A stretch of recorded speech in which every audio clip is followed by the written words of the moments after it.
Good morning, Mr. Jim. Long time no see. Look at the traffic here. It's a Tuesday. For some reason, I thought it was a Sunday. And look at this traffic.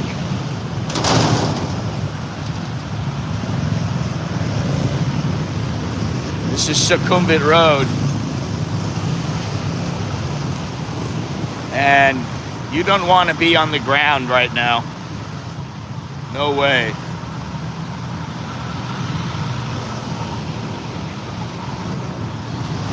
Better to be in the SkyTrain.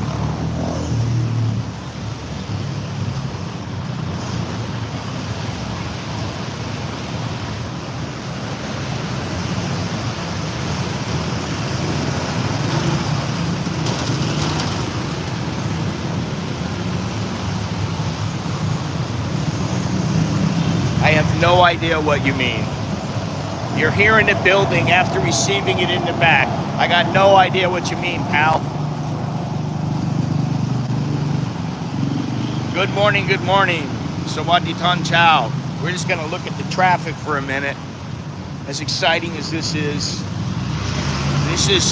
Starbucks, which I'm not going here today.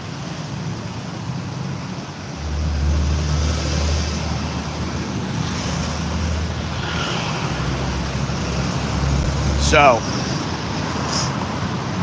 we're gonna take a little walk down the street and we're gonna head to a coffee shop. And today, I figure we'll talk about something kind of informal, which is deal breakers in relationships. Good morning, Mr. Carnivore. How you go?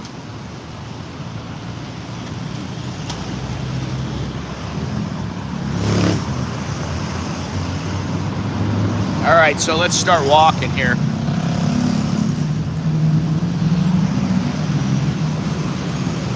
We're just gonna take a short walk. Not too long today. And this is the one and only Hopeland Hotel to the right. I'll show it to you as we get closer.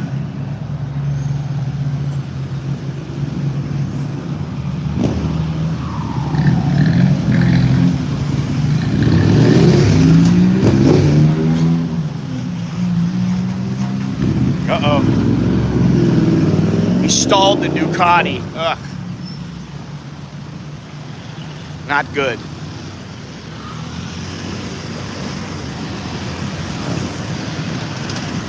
Alrighty. There is... That right there is the wonderful Hopeland Hotel. And I know two people who have stayed there in the recent past.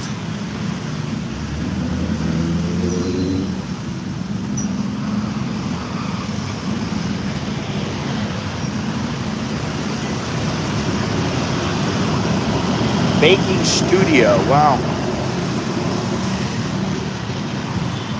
All right, I think I'm gonna go straight. And I'm supposed to go left and then left again. All right, that's what we like to hear. Mr. Two Quarters Korean is on hotspot. And so he doesn't really have access to the internet. He's supposed to get his Wi-Fi in the next couple of days. Hopefully that'll work out. And here, we recommend this place too.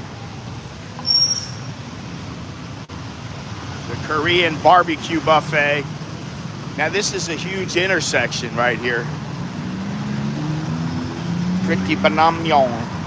Sukhumvit 71. Fuck, how much time I got left? I can walk.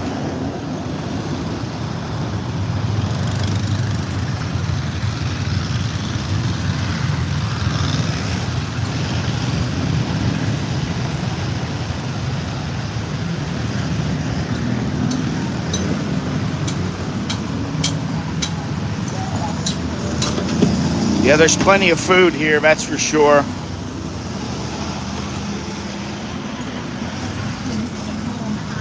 Plenty of food, although I will say that most of the time I don't really eat Thai food. I probably eat it once a day, maybe once every couple of days. You know, because I'm kind of sticking to what I eat, which is things like steak and tuna and eggs and cheese, shrimp. Had some fish yesterday. So I try to stick to that stuff, and it's not really Thai. There goes the SkyTrain.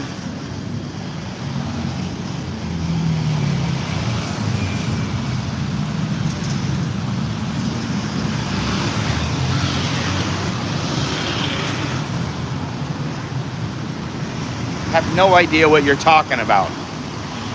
It's titled Residency from...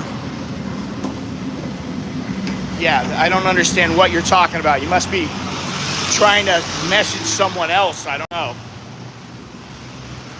There's plenty of food here, though, always.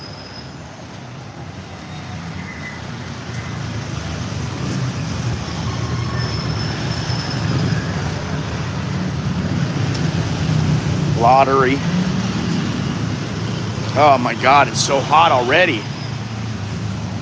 I'm gonna read out all the specifics in a second here. Let me see what we got here.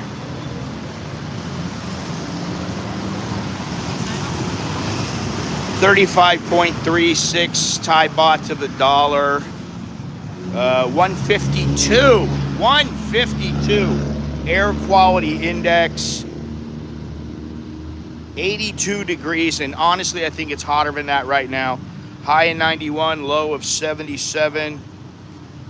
Feel like it's 83, and 68% humidity. Just gonna walk up a little farther, and then we'll start going back.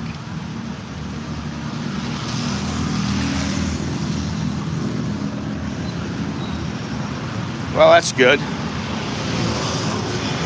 I could still lose some weight, but, you know, I'm not 20 years old anymore. There's a lot of things I can't do that I used to be able to do. I can't do the splits, full splits anymore like I used to. You know, just do what I can do.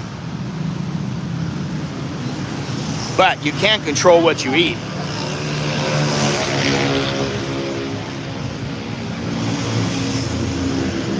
Let me see, I don't remember if I can get through this way.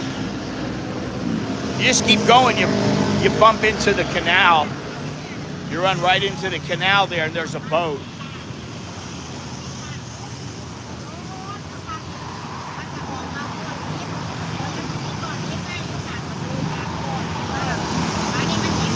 Okay, so what's your point?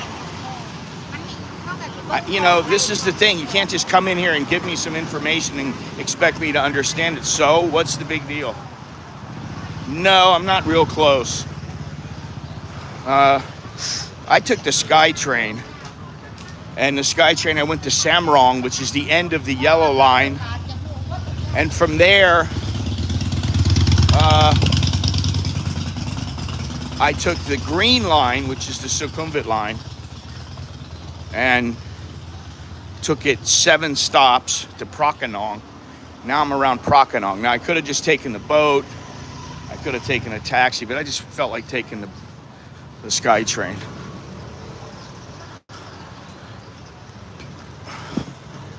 I think I have to cut over.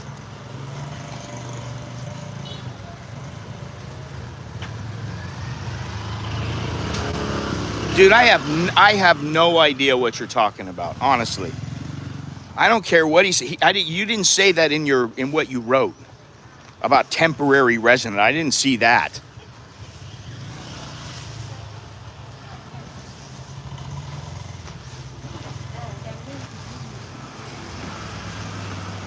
I don't know if I can get out here or not.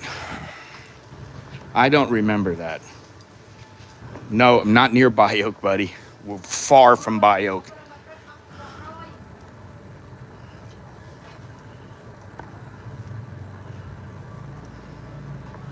And what I'll say about that, I wouldn't say that that's not true. I don't know how you put the question, but, so what? I'm not a temporary resident. I don't care what anybody says. Temporary is much different than permanent. But I've been here for, what I said was, I've been here for 30 years. I've been here for 30 years. I'd say that's pretty permanent, wouldn't you? Now, technically, it may not be because they're not giving me permanent residency. You can't get permanent residency if you're not working here. Technically, you're not working. Which a lot of people don't know.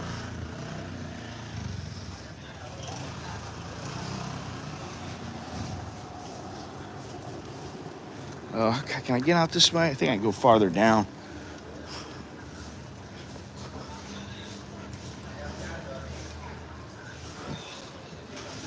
Whew. Man, it is just sweltering already. Burmese writing.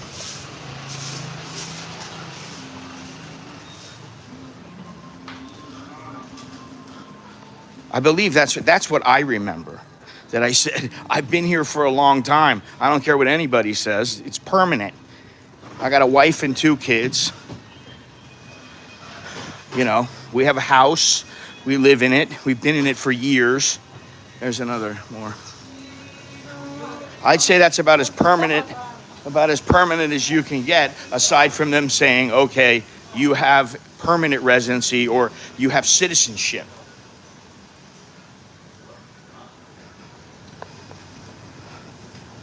Wait a minute, what is this? Because he made it after we oh, well, I don't know about that.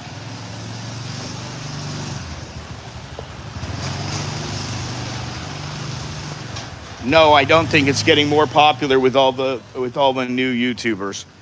I think there's too many YouTubers, honestly. It ain't 81 degrees, I can tell you that.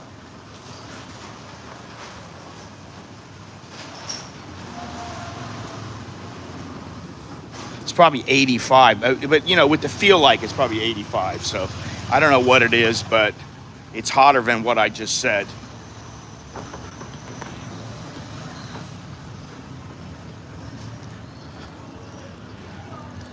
I mean, it is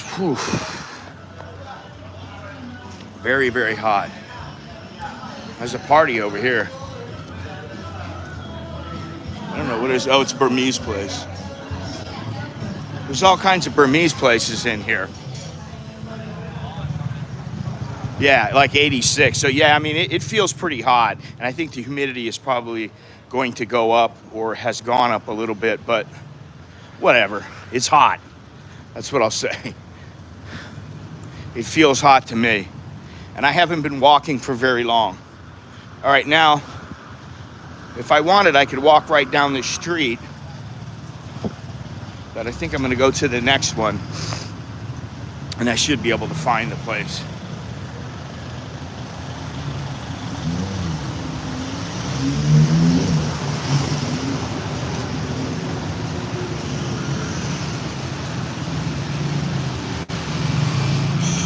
Look at this. The traffic is miserable in this area, man. It's so bad. So probably when I go home, I'll take the boat, because by that time it'll be 11 o'clock or so. Bloom.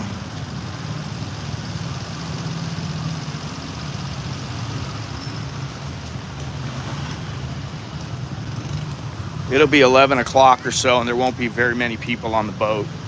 So that's probably what I'm gonna do. I'm not gonna take the SkyTrain home.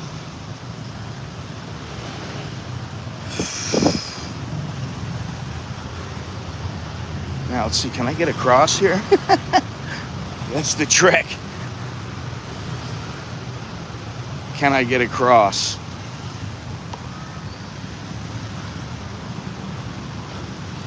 Fake perfume.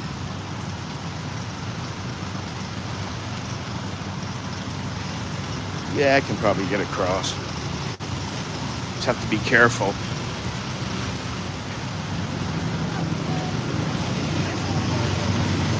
The motorcycles in between are a killer. Let me see something here.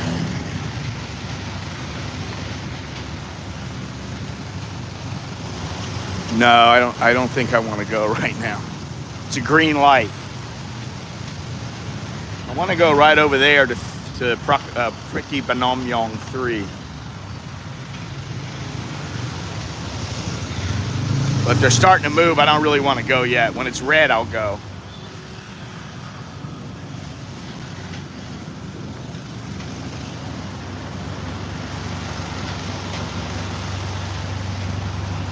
Okay, I thought you would argue and it would be a troll, but you killed the troll by agreeing.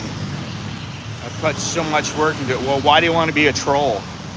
I mean, I don't care. If you're right, you're right. But what I'm saying is that I've been here for 30 years. That's permanent to me. I don't care what anybody says, honestly.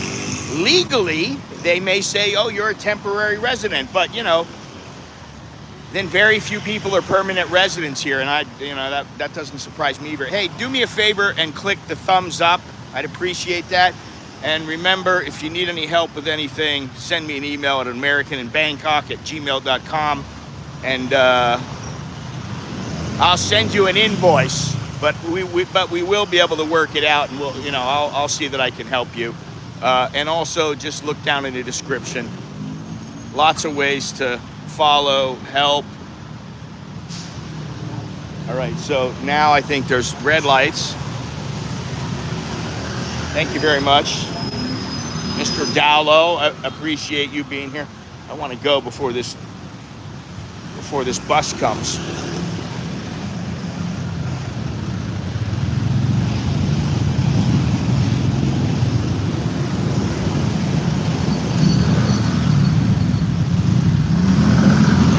Crazy.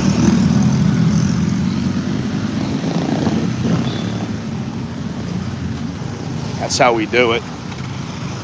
That's how we do it in these parts. All right, we got some pork. Nice pork right there. Oh yeah, got whatever you want. You know, I saw all these food challenges. Mr. Carnivore sent me them.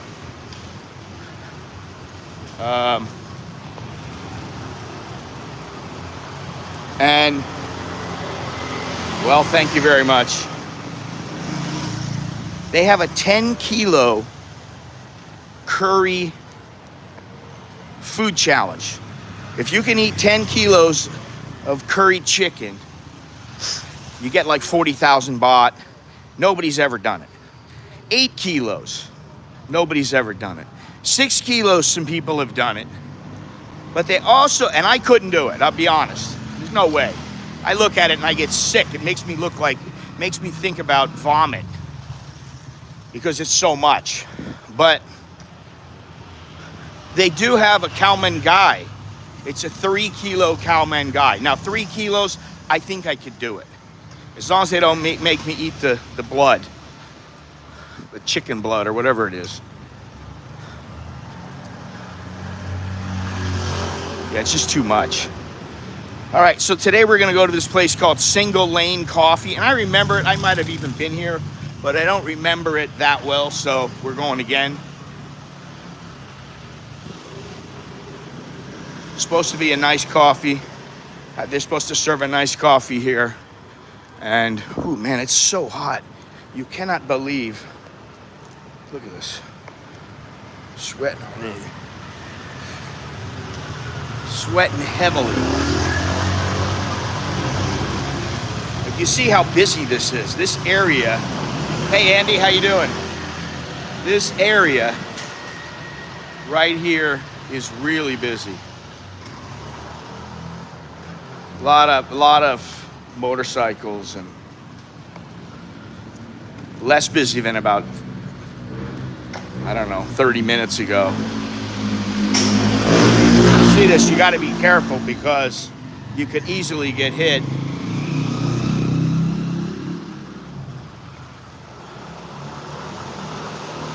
Which I want to go across to the other side. We got this place right here, which Looks like it's still open. Yeah. Looks like it's still open. The backyard. What a name. All right, let me get over here. Let me get across the street. Hey, thank you, whoever. Beeson, thank you very much. This is gonna be a good one. I always enjoy the walks. Well, I'm only walking to the coffee shop up ahead because it's extremely hot right now. But I may walk after I'm in the coffee shop. I don't really feel like sitting around. I feel like walking. I feel like moving. I've had a headache for like 3 days. And it seems like it's gonna go away and then it comes back.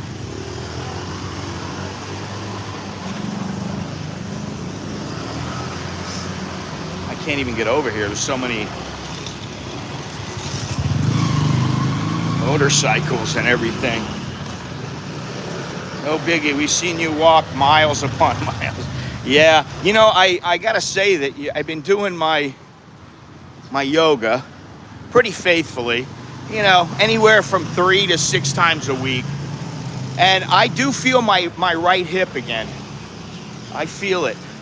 And you know, it's I don't know if I don't know what it is, but it's very minor right now.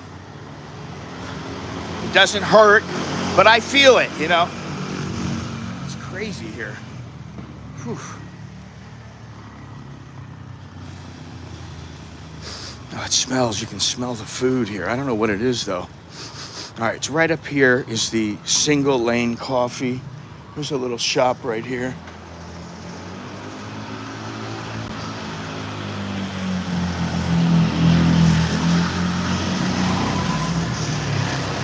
Oh, Dallo, you need to be careful what you say. All right, here we are. Single lane coffee. Oh.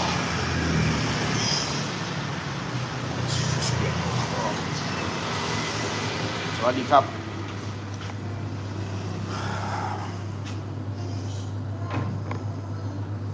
You have an espresso? Double shot. Yeah, okay. Short black.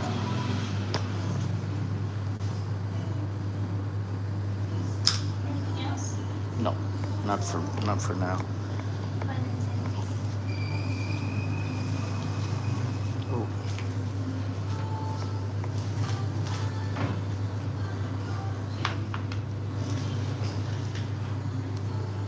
There's really not very many places to sit. There's people sitting back here. Can I get back here? Okay, thank you.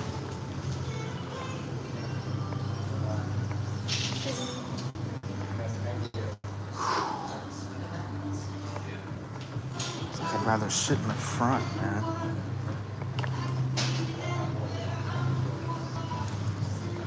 I'd rather sit right here. Thank you, Mr. Richard. Thank you very much. Oh, yeah. Yeah, I don't think I'm going to stay in here very long. It's just too hot.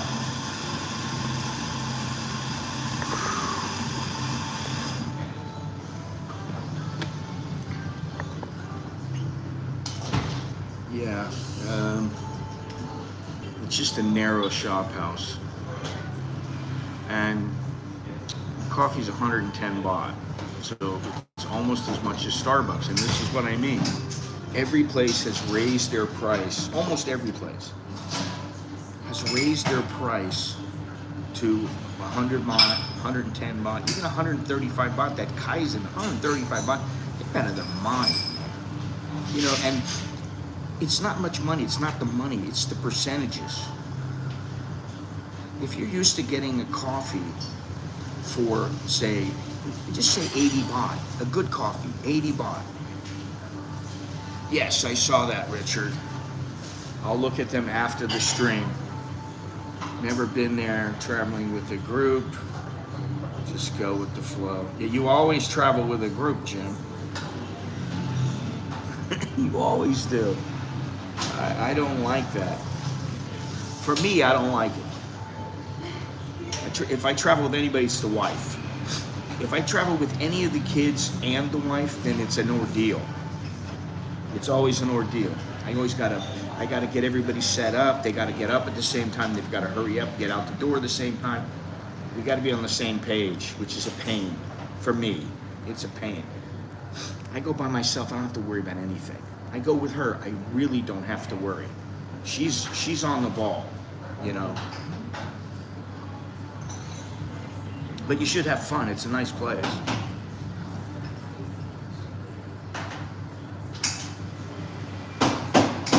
Very narrow. So this is, I understand why they call it single lane, because it's a very narrow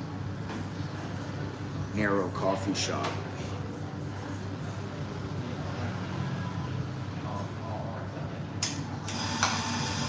It's only one narrow lane. I mean, this would be, I don't know, this is just, and in the back it says, no, there is AC in here, yes. Right there. I think it's, no, they only have one, but okay. They got an AC, that's good.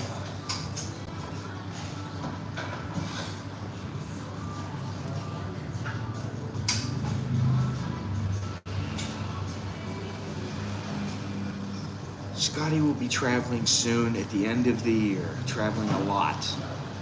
Although we still have the Europe trip planned and everything like this. All right, so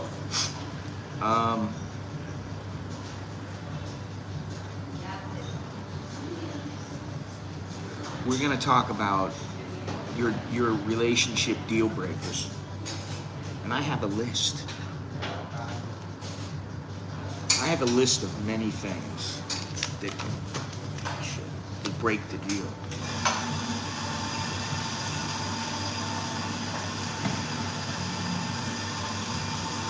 That are deal breakers. Many. Okay. For me, one deal breaker, one that I do not capitulate, or I didn't, but I did one time, and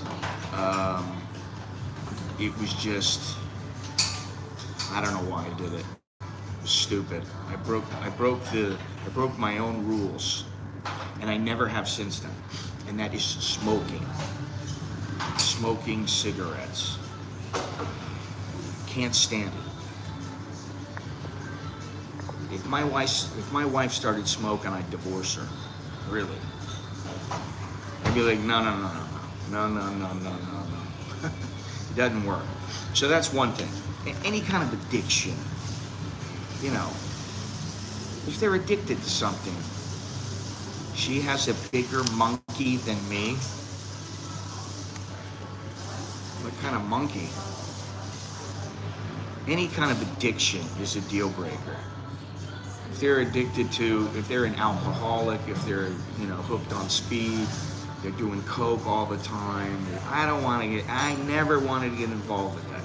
Now, I'm talking about now if I was single, and I'll tell you how it was before when I wasn't single. Thank you.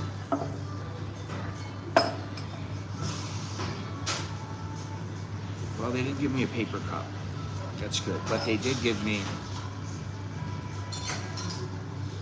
now this is a double shot.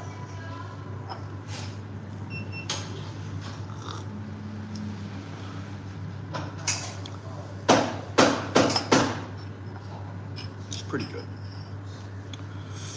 I won't say it's great. I reserve that for only the best. And I would say it's a little on the sour side, just a tad bit, but not enough to make me not like it. It's all right.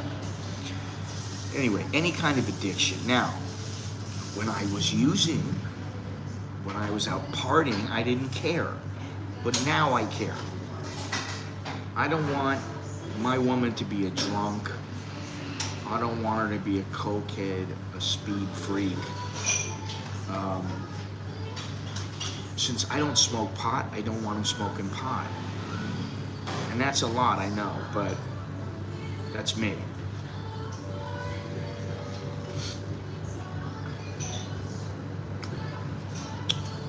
It's seltzer water, so it's good. It's pretty good. I would, if I was in this vicinity, I would come here. They have a small selection of cakes and sweets, but I don't want to eat any of them because I have rules, boundaries, and limitations.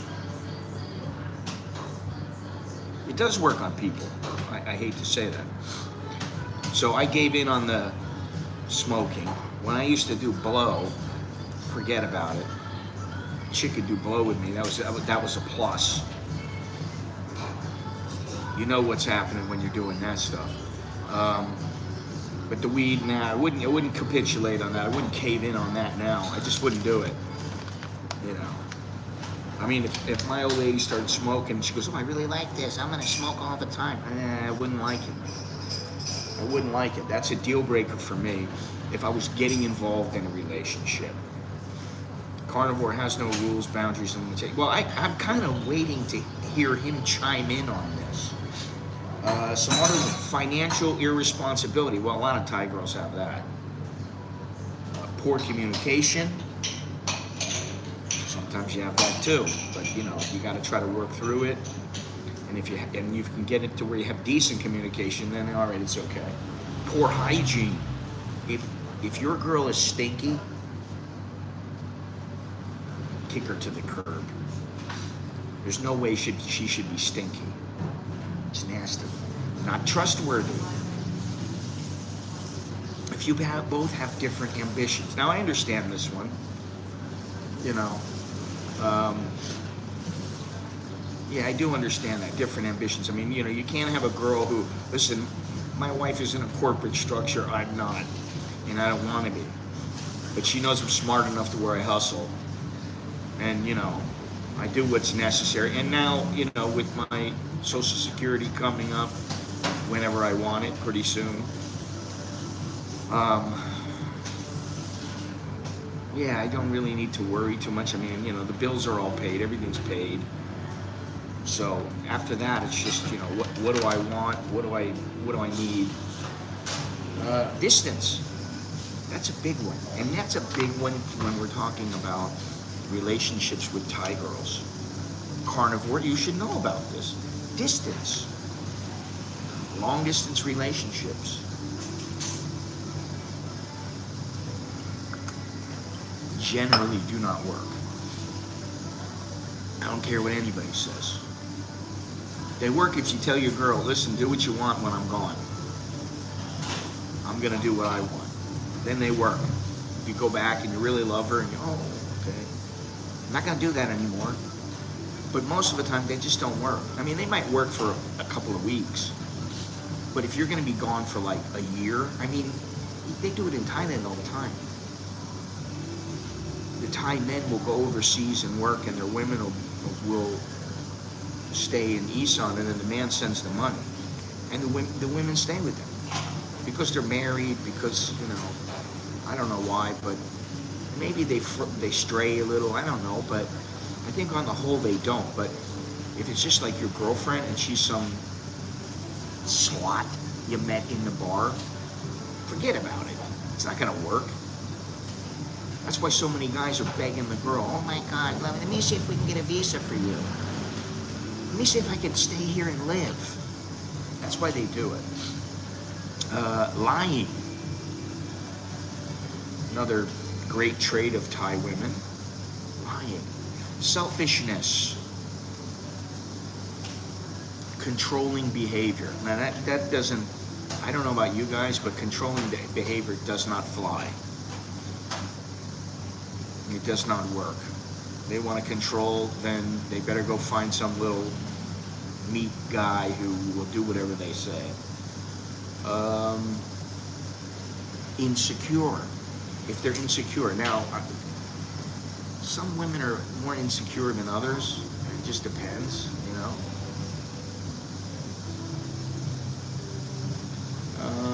What is this here? Abusive. Abusive as in physically, mentally, emotionally. Clingy. I don't want to get into this one. Too clingy is not a good thing. Unmotivated. If she just like wants to sleep until 3 o'clock every day, wake up, eat, do the dishes, and then she sits on the sofa and watches TV, and that's her day, she's not very motivated. Anger management is something. Now there are some Thai women out there that really have problems managing their anger. I can't tell you how many of those girls that I knew in the past have smacked guys over the head with bottles, either because they didn't get the money they thought, or because the guy lied to them, or they found out he was cheating, or whatever it was, but they smacked him over the head with a bottle. Apathy. If you don't care about the girl at all, what are you with her from? What are you with her for? You know, really, why are you with her? Is anybody going to chime in here, or am I just going to speak? Am I just going to keep rattling off these deal breakers?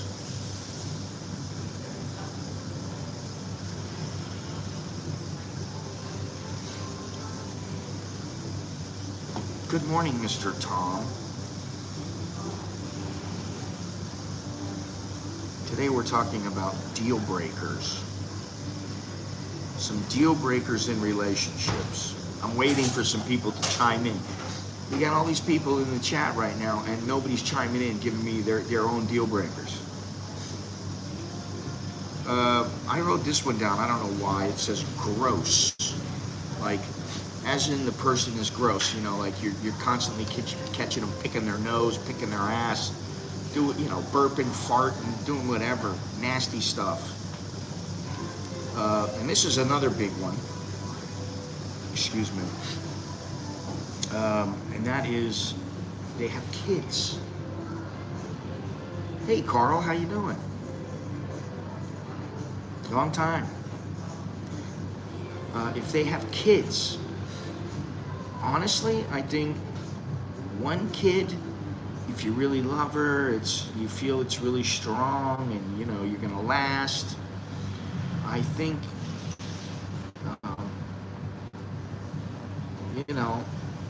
one kid is enough. If they have 2, 3, 4 kids, oh God, I can't see getting involved in them. I've seen these actors getting involved. One guy's with her, he has 2 kids with her, and then another guy's with her, has 1 kid, and then they move on, and the girl has another kid with the 3rd guy, and I'm like, you got like 4 kids, 5 kids with all these guys. It's like, why? What is this here? I think you're covering them all. Well, I mean, I just like to hear some personal. Deal breaker for marriage or just casual dating? Well, hang on a second. I know a few couples here who maintain occasional long-distance relationships. Cook and I would spend several months a year successfully. Yeah, I mean, if you know that guy is the one, that girl is the one, if you know about these things, and she's completely trustworthy, then yeah, maybe it'll work. If you're headed towards marriage, you're headed towards bringing her over to the US or to Australia, wherever, okay, I understand that. But as far as the marriage or casual dating, see, if you're casually dating, I look at it as in 2 different ways. If you're dating just so that you have a friend with benefits, that's much different than if you're dating with the purpose of having a partner for life. And I don't know, maybe it's because I'm older, because when I was younger, I didn't really follow any of this. I just went out with chicks and I was like, whatever happens, happens. Which I think is kind of a good way to approach it. If you approach it going, well, I'm gonna meet this girl and I'm gonna go get married, and I think it's it's expecting a lot. Because I understand there are some cultures where people get away with it and it's successful. But with me, when I was dating in the US, in Thailand, I never really thought, oh, she could be the one, I'm gonna get involved with her. Nah, it just kind of progressed naturally. And so, you know, if you, I'll say this, when I was with, there was a girl I was with in the US, and I just knew, I'm not gonna marry this girl. Well, I knew there was a couple of reasons why, but I knew, I'm not gonna marry her. But she was a sweet girl, she was really nice, I had a lot of fun with her, and so we stayed together. But in the end, I left her because it wasn't gonna, I was like, well, what's the purpose of this? We're like spinning our wheels here. You know, it's like you have sex, you go out once in a while, you have your fun, and then what else is there? You know, you're not like so into the chick where you're like, oh, you know, we're gonna do this, we're gonna take these trips here and go there and do this and do that. You're not really in that kind of a mode. She often goes out with her lifelong friends. I get my space, then you know, so enough room in the house with each other. Our space. Well, it's good to hear that. I have plenty of time on my own. I love it. And she has time on her own as well. And I don't mind it. You know, fine with me. And I think, where's Mr. Downlow when you need him? Probably Andy as well, but I don't think Andy's married to a Thai girl. Over time, as you're married, you kind of settle in. You both settle in. You know, I've always said this. In the beginning, you have the honeymoon phase. Oh, baby, you know, oh, I love you so much. And, you know, like, if you're a little younger, I don't know about you old people, but if you're a little bit younger, you know, you're up all night screwing, you know, talking to each other and telling each other how beautiful they are. You know, oh, baby, I love you. I'm so glad I met you. And, you know, all these things. So, for the first, say, couple of weeks, first couple of months, that's all you're thinking about. I gotta lock this down. I gotta get her. I gotta make sure I've got her. You know, once you start getting into it, then you gotta be like, I gotta keep her. Oh, all right, man. That's good to know. That's good. I like our Indonesian girls, just for the record. They seem pretty cool, most of them, that I have met, which has been a handful. But what was I saying?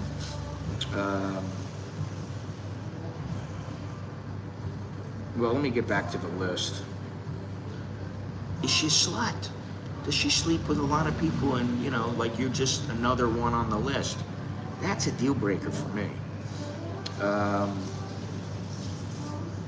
What is this? As a partner, untrustworthy. Well, I already said trust.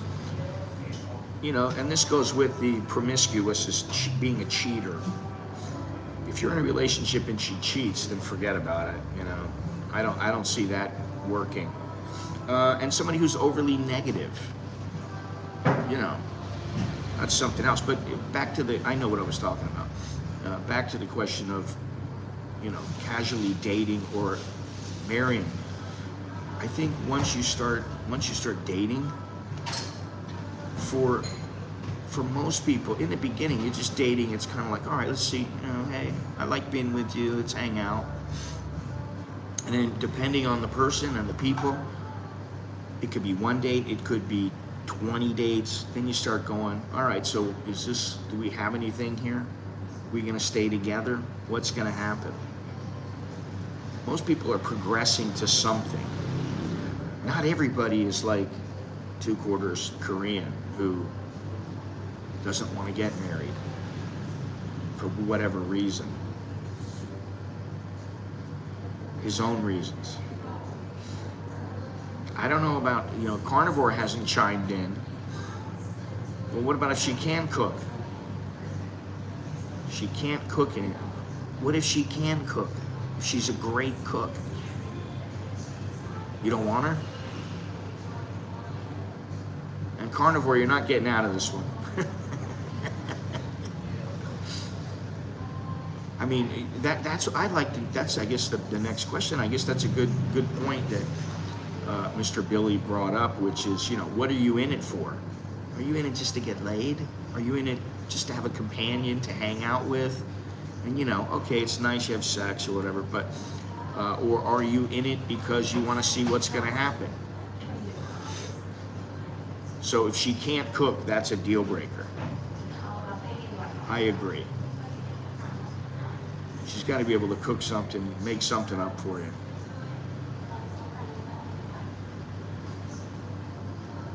I think that's pretty important. Listen, when there was a girl I was with in the States. Now I left her, but and this is the one who I said, I knew we weren't going to get married. I just knew. You call it an instinct or whatever. But I knew, and I think she knew. But when I first went out with her, I just said, hey, what kind of food do you like? You want to go out? We'll get some food. I was going to say the same thing. She has to be a better cook than me. Well, that's nice. And I said to her,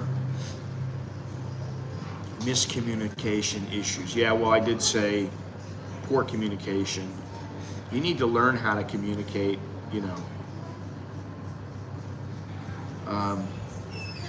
But I asked the girl, I said, what do you like to eat? She said, oh, I really like lobster. That's my favorite food. I said, really? She said, yes. I said, okay. I bought a couple of lobsters, asked her to come over to the house for dinner. She did.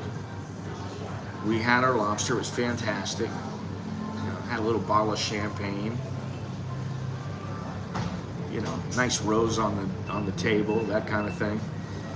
And we ended up in the sack, but we didn't really do anything because there wasn't much time.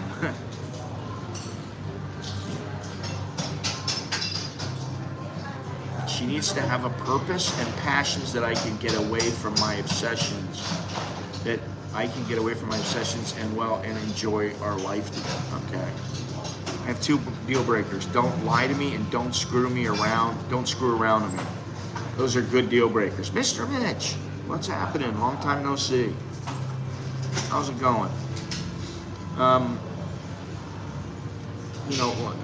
So I cooked the lobster for the first night. Then I said to her, why don't you come over again tonight? I'll cook a real meal for you. She was like, really? I said, yeah, just come over again. Okay. She came over. I had lobster again. What a wuss. I had lobster again, and that night, everything happened. And it was a grand old time. And, for a while we thought, oh, this is fantastic, it's the best.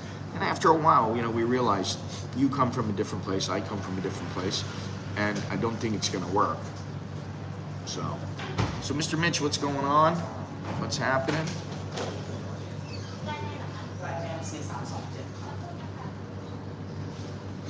The lying and screwing around are,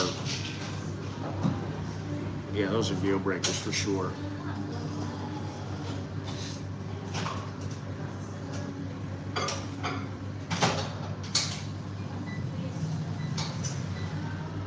For me, abusive is a deal breaker as well. Chick wants to get physically abusive. That's not going to happen. And if she's emotionally or mentally abusive, you got to nip that stuff in the bud. Because if you don't, then it's just going to be nothing but a problematic relationship. Been road tripping, huh? Where'd you go?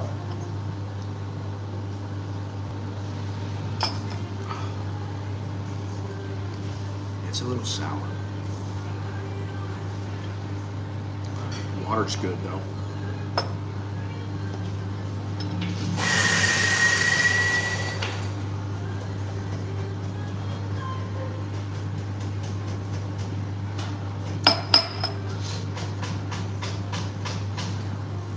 So the smoking is a big thing for me. Lying, cheating, those are big ones. To be honest, I had like one girl that was kind of abusive, and I got rid of her. Road tripping to the islands, excellent. I like hitting the islands. Believe me, in a couple of months, things are going to start to happen. You know, we still got our eyes set on Greece, and I'm waiting until February 1st, February 2nd, whatever it is, to look for a ticket, to get a ticket, tickets. And then hopefully it'll be Greece and Albania. And then after that, I mean, you know, I'll have a little more money, and that should help me with my travels. Because now the kids are almost out of school. You know, good deal there. Oh, today Alex has a job interview. He's got a good chance at landing this job. Depends on, you know, it's going to depend in the end on how much they're going to pay him and what kind of benefits they have. But he may get this job. There's a good chance he'll get this job if he wants it. So that's good. And Nicholas has a year left, so, you know, things are happening. All I have to do is stay alive, which is not as easy as some people say. Nakhon Panom, Chiang Rai, Ubon Ratchathani, Udon Thani, Rayong, Koh Samet. I think it's, I don't know. I don't really know. It's for a friend of a friend. It's the husband of one of my wife's friends. So that's why I say, yeah, they do have services, but I don't know why he's not using them. I haven't really thought about it.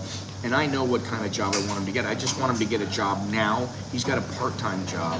And actually, he can work for the next 3 months if he wants. He has like a probationary thing. If he wants to work at this place, he can continue to work there, but you know, he'd only be making about 20,000 baht a month. That's not really enough. I don't care if he is just starting.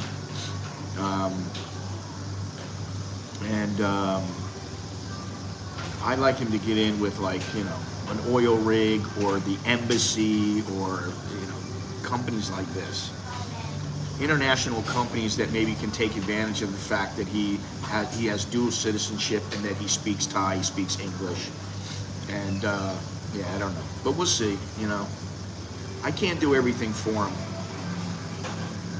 Nakhon Panom, man. Nakhon Panom is nice, very nice. Ubon Ratchathani, Chiang Rai, it's nice. Udon Thani, I used to live there. Rayong is alright. Koh Samet.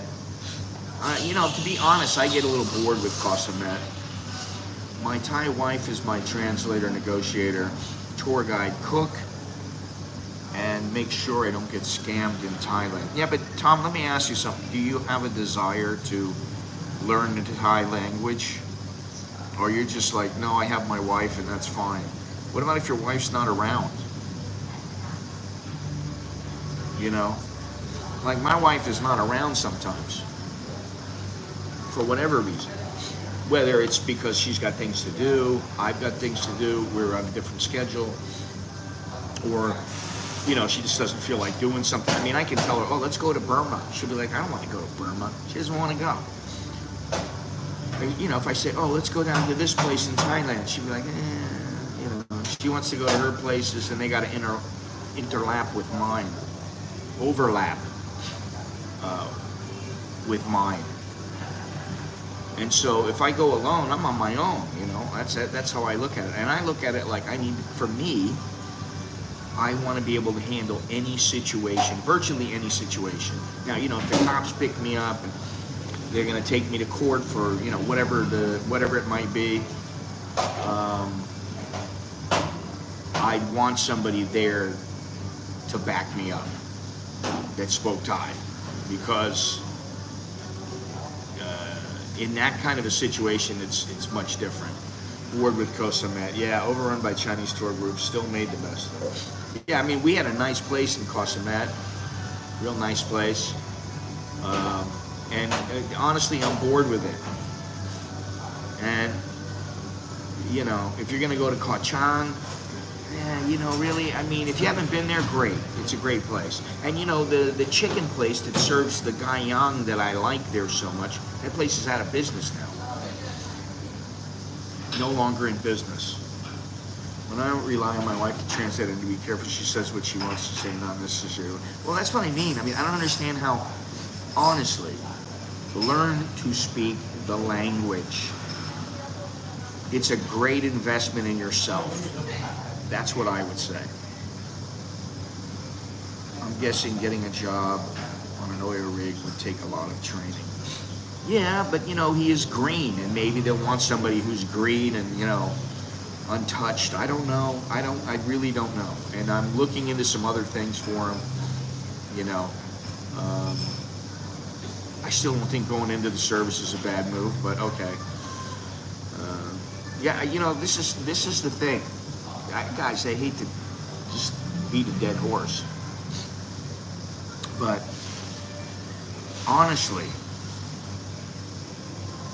I don't have a problem when I go anywhere. I really don't have problems. And if I have a problem, I can usually say it in a roundabout way or whatever. I can get things across. It doesn't really matter. But if you gotta rely on your wife.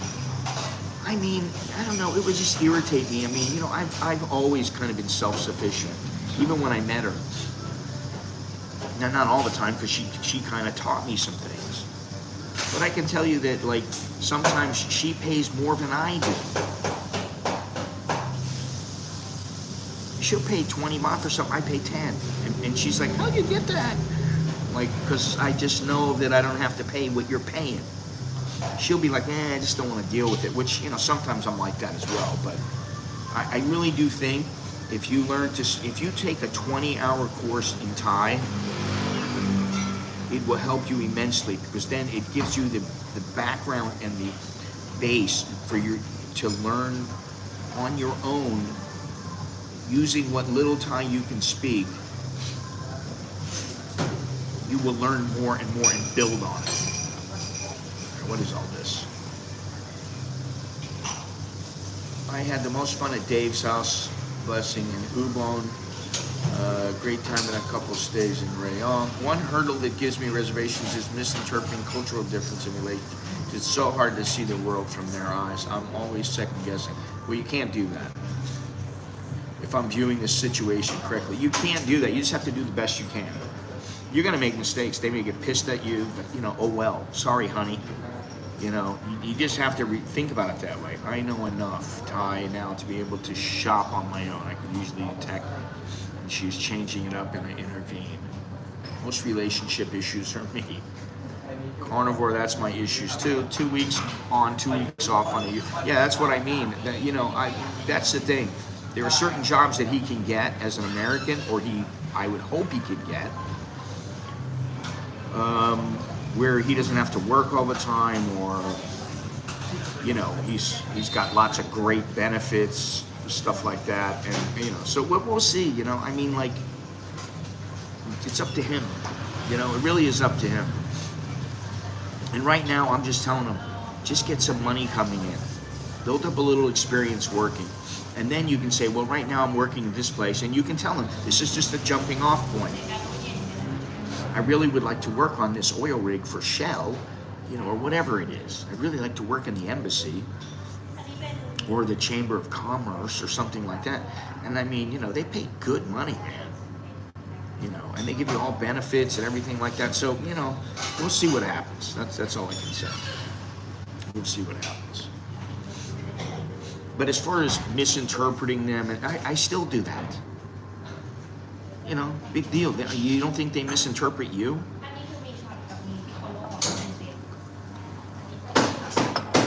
Of course they do. And you know, the idea is to minimalize that, to where you both understand each other, or you can kind of get around the misunderstandings, you know, or you can minimalize those. And learning to speak their language definitely helps. Because some of them will never learn to speak the language properly. Some of them will never learn to speak English properly. And you know, I say this, you know, with all due respect. It could be Pattaya, it could be Bangkok, it could be wherever, but let's just say there's a girl and she comes to you, she works in a bar, and she's like, hello mister, where you come from? What your name? How long you stay Thailand? That is pidgin English. She doesn't see you and say, hi, how are you? How's everything? You doing all right now? What's happening? You know. There are very few people who speak like that in Thailand. But to be honest, I mean, you know, the pidgin English, they need to make the effort just like you need to make the effort. That's the thing. You're going to be in a relationship, you got to make some kind of an effort. And that's the thing. If somebody like, you know, 2/4 Korean maybe doesn't want to make any efforts. He wants to spend minimum energy. I understand. You know, is the Thai language school visa still a thing? Yes, it is. Now, what I would say is I know, and I don't get any money from this or anything like that, but I took 10 hours at this school, and then I took 20 hours. And the name of the school is Gentana and Associates. And she's been in business for like 30-something years. I mean, you know, this is what she does. And she was very, very good because in the 10 hours that I took in the beginning, it really helped me a lot. And then, you know, if I was with a Thai girl or something like that, then they could help me.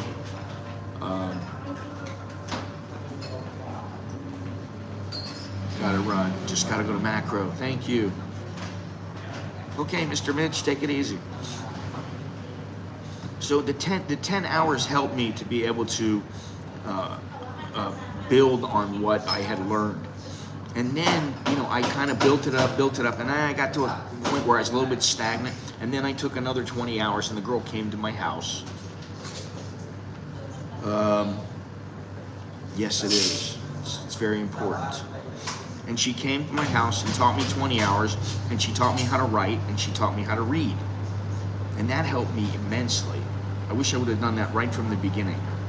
Most guys just learn how to speak the language. No, you want to learn how to speak, read, and write the language. But okay, you're an old guy, you don't have that much energy. You don't want to spend a bunch of energy learning the language. You don't want to put in, you know, serious effort.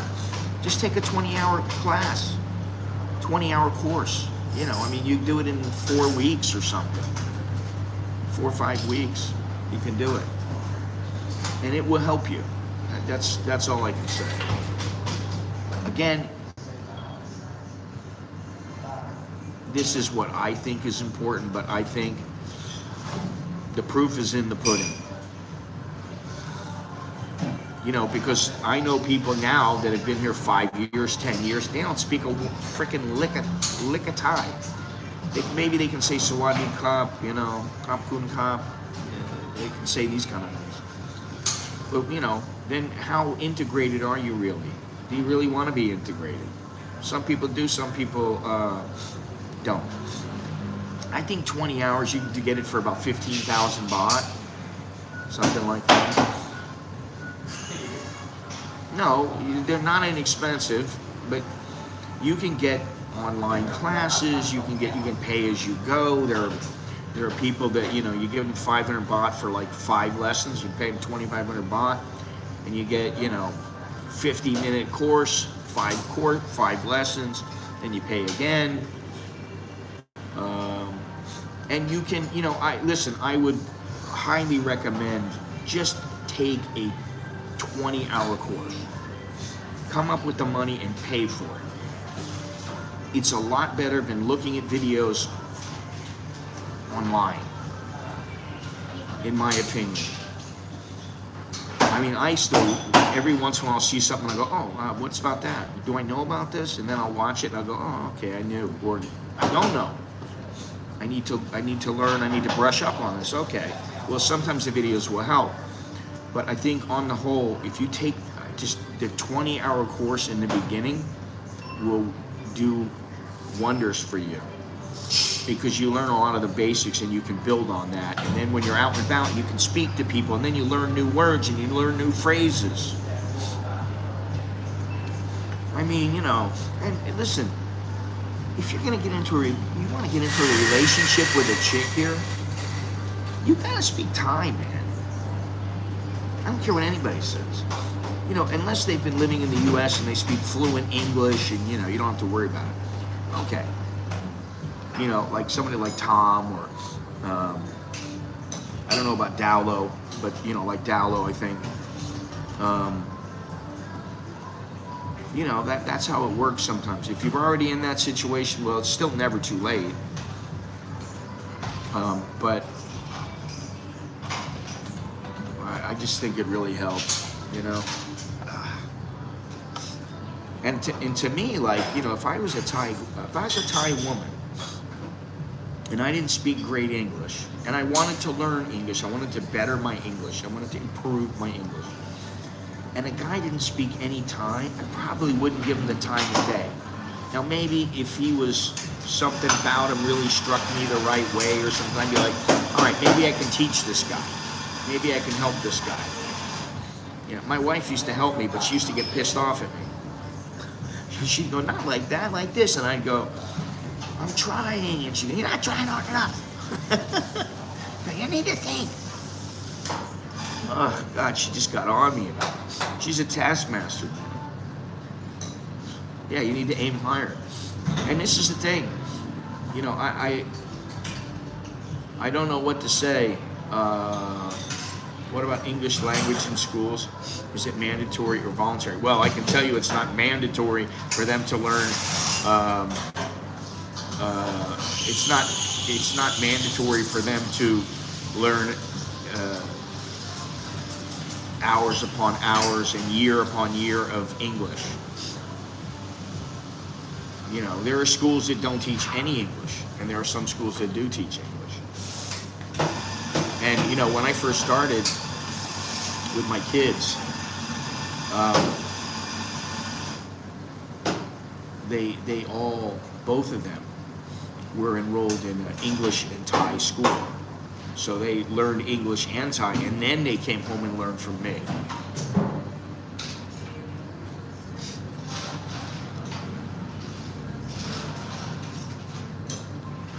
Well, I mean, you know, I'll just say one word: laziness. That's pretty much what it is. Just like if you're too lazy to go to the gym, if you're too lazy to go to the gym 3 days a week, that says you don't really care about taking care of yourself. But if you're too lazy to improve your language skills because you live here, to me that just reeks, man. It's like, okay, you learn some basic Thai. You learn how to say, you know, Sawadee Krap, Kapun Krap, Aurai. Great, that's great. I think that really helps. Just a little basic stuff. Then you want to bump it up. You take another, like I said, 20 hours. And from that 20 hours, you'll learn enough where you have a base that you can build upon, so that when you go out, if you're not too shy to speak, and you don't want to be like the Thais, where you're like, oh, I'm sorry, I don't speak English. And they speak English, but they just don't want to say it because they don't want to say what they want to say because they're scared they're going to speak incorrectly. You don't really want to do that. You don't want to be like that. Just say it. What's the big deal? So you're wrong. Usually they'll correct you, or they'll tell you another word or something. They'll do something. So I don't know. I mean, it's up to everybody. They can do what they want to do. But I just think it's a benefit. And like I said, if you come over here, let's say you want to move over here. I don't know, Fred, do you speak Thai? No, I don't think you do. You said you never speak Thai. which I find kind of humorous. Because you're going to live here, but you don't want to speak their language. I don't get it. You know, you're visiting, you just come over here as a tourist or something. Okay, I understand that. But if you say, I'm planting my flag here, I'm going to live here. And you know, their English is, for whatever reason, blame it on the government, blame it on them, blame it on laziness, blame it on their not wanting to talk and speak English with their friends, whatever it is. You need to learn a little bit, at least. I mean, even Jono speaks, you know, he can say 20, 30 words of time. You know, he knows about those things. Now, I haven't been able to prompt him into, you know, taking a 20-hour course, which I don't understand. You know, honestly, I think about it and I go, why isn't he doing that? And he knows, I've told him that many times. You know, why aren't you doing it? You need to just do it. Just make the investment in yourself. And listen, there's one thing I saw. It's George St. Pierre, GSP, UFC fighter, former UFC fighter, retired. He made $1 million, and what he did was he put that $1 million, almost all of it, back into himself. He did buy, I think he bought a house for his mother, he got a new car, he got a few things. But he put a lot of that money back into his training, back into getting nutritionists and different kinds of trainers, and, you know, it paid off for him. So it's kind of like that. I understand, but like, why? Why are you so vehement against it? You're so vehement against speaking it. Then if they want to do something to you and they say something to you in Thai and you don't know what it is, well, oh well.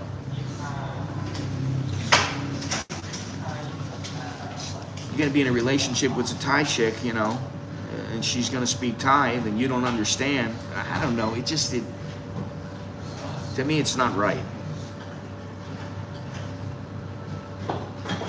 At least basic Thai. I'm not saying you gotta, you know, read books on it and learn everything there is to learn and watch all kinds of videos. I'm not saying that.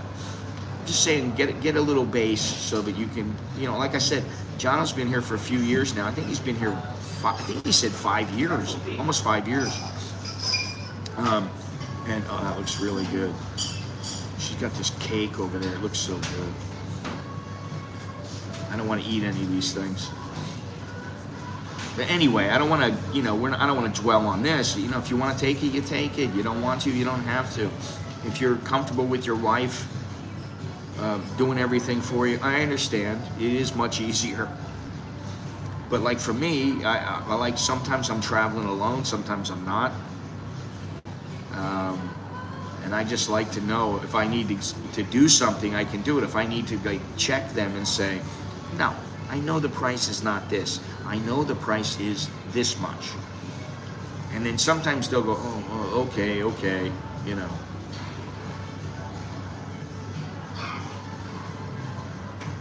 Of course it's torture. What? Of course it's torture. It was tough for me too, like paying to fail on a daily basis. He's a full-on carnivore now, Pierre. Huh? What? Pierre.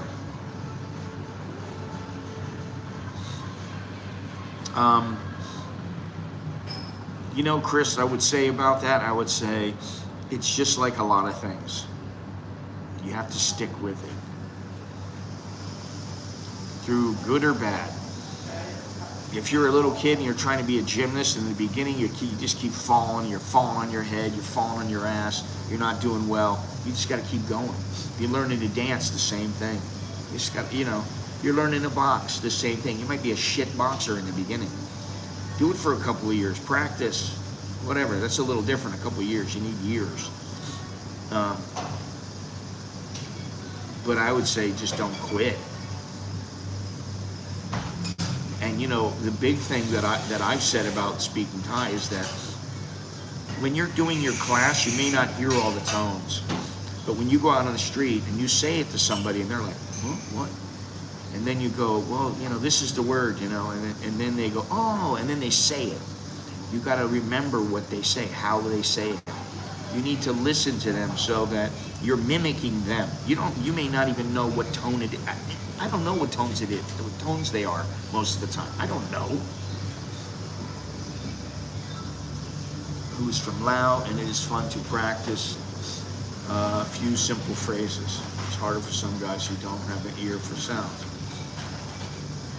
And I understand that, but what I'm saying is if you keep at it, eventually you'll get it. I don't think there's any such thing as, oh, I can't do it, I can't learn that language. I don't believe that. You know, khoi hát chào lại, vào lao bò, on bò. A lot of the workers in the market are from Lao. And I go, you Lao or Burma? Where are you from? Lao or Burma? And then, you know, if they're from Burma, go Mingalapa. If they're from Lao, well then, you know, it's a little different. Sabaidi Ba. You just learn. And you know, after a while you start building it up. And the other thing is that I know this is something that some people may not think of. If you're just learning to speak the language, write the words down as you think they're supposed to be said. So if it's like Kunja, well then that's K-H-U-N is Kun, Ja is J-A. So you write down the sentence as you hear it, then you look at it and you remember it. You practice it. And before you know it, you've said it, you know, 50 times, you start to remember. And you may not even know that, you might get the tones wrong, but then somebody may correct you. And you go, oh, that's how you say it. So, yeah. I mean, you can argue with me, or you can, you know, you can discuss with me, debate with me about the language thing. I just think, because I don't think I'm anything special, I don't think I have a real fantastic ear and, oh, I can learn how to speak any language. It's not that, it's just the effort. You got to put that effort in, you know. Anyway, I don't know what else anybody has for deal breakers for women. I guess I went over them all. I like the fact that Richard said, no lying, no cheating. I mean, that's pretty darn important. No lying, no cheating, no smoking, no addictions. Financial management should be decent at least. You can improve your financial management. But if you're terrible and you know, Thai is impossible. I'm sorry, I don't believe that. Now, it may take you more time than you're willing to put in, I'll say that, but I don't think it's impossible for anyone. And even speaking bad Thai, but knowing the words and speaking Thai poorly is better than not speaking at all, because some people will understand you. Some of the confusion is that certain words have a tone. Well, yeah, that when used in English sound like a question is being asked. The word for dog is me, but the tone sounds like you're asking if dog, what? I don't understand. The word for dog is ma, not me. And it's also sunak, which I don't even know if I'm saying that right. Sunak.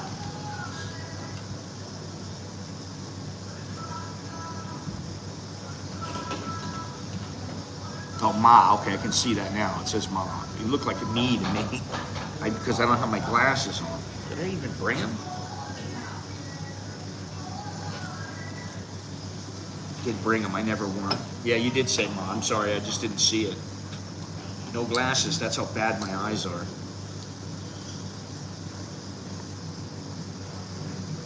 Yeah, ma.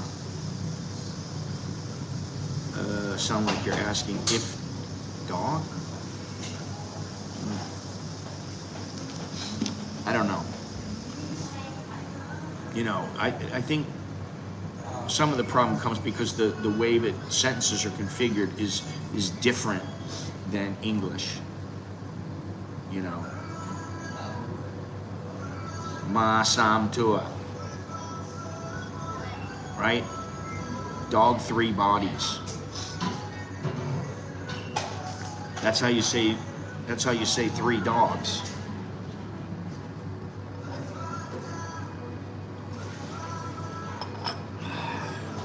Anyway, you know, the language is important, but there you can get away with not learning it here. I just think it makes things a little more difficult, and you're kind of missing out on some things. I do think it's important to learn the language. So, but as far as the deal breakers with women goes, you know, I think we know, most of us know what the deal breakers are, but like I said, smoking, some people wouldn't even think of that. Now, if you're not a smoker, why do you want to be with somebody who's a smoker? You know, it makes no sense.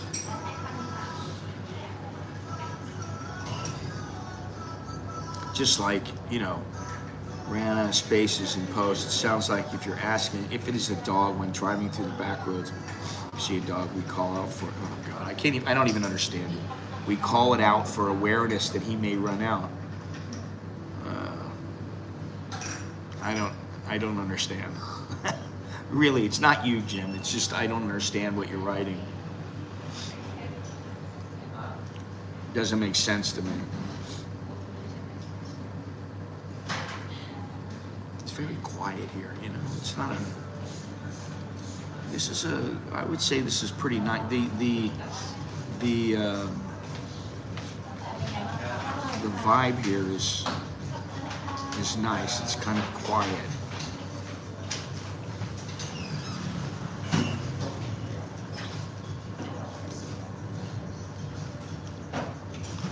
All right, Andy, take it easy. Oh, you're getting an eSIM. I have an eSIM now. I have an eSIM on my phone. Initially, it sounded like I was being asked if it was a dog, when I was just being told that one was there because of its own. Okay.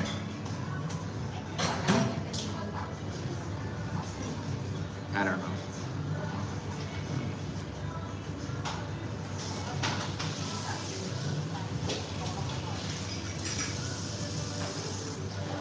Jim, do you know the word for cat?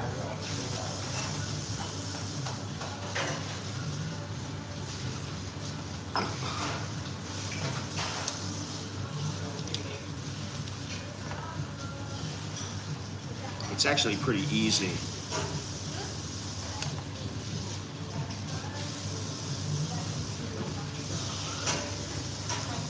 Thank you very much, Jim. That is Tutong the cop. You are correct. You're correct. And it's very easy because what sound does a cat make? It's not like meow. It's not like that. It's male. But the sound that a cat makes is meow, and the word and the sound are fairly similar. So, you know, that's the thing. I mean, you know, you just start picking up little things, and the next thing you know, you're like, you know, when I first started, what I did was I would just write down words. You know, and then I would write things like, I love you, I hate you, cold, hot, fast, slow, far, near. You know, opposites. I would write down opposites. I would learn the words and I would write them down, and then I would start looking at them, and then I would remember them. And then before you know it, you start putting words together. You know, I love you. Hong raccoon. You could just say raccoon. Chan raccoon. You could say that. You know. But that's how I learned. I mean, you know, I'm not saying that, you know, I didn't go through years of school, and, you know, I didn't, It's not how I did it. I didn't do it what I would consider to be the right way. If I wanted to do it the right way, I would go to like Chulalongkorn or Mahidol or something like that, or Ramkapang, and I would take courses, and I'd actually get a degree in it. You can do that. It just depends.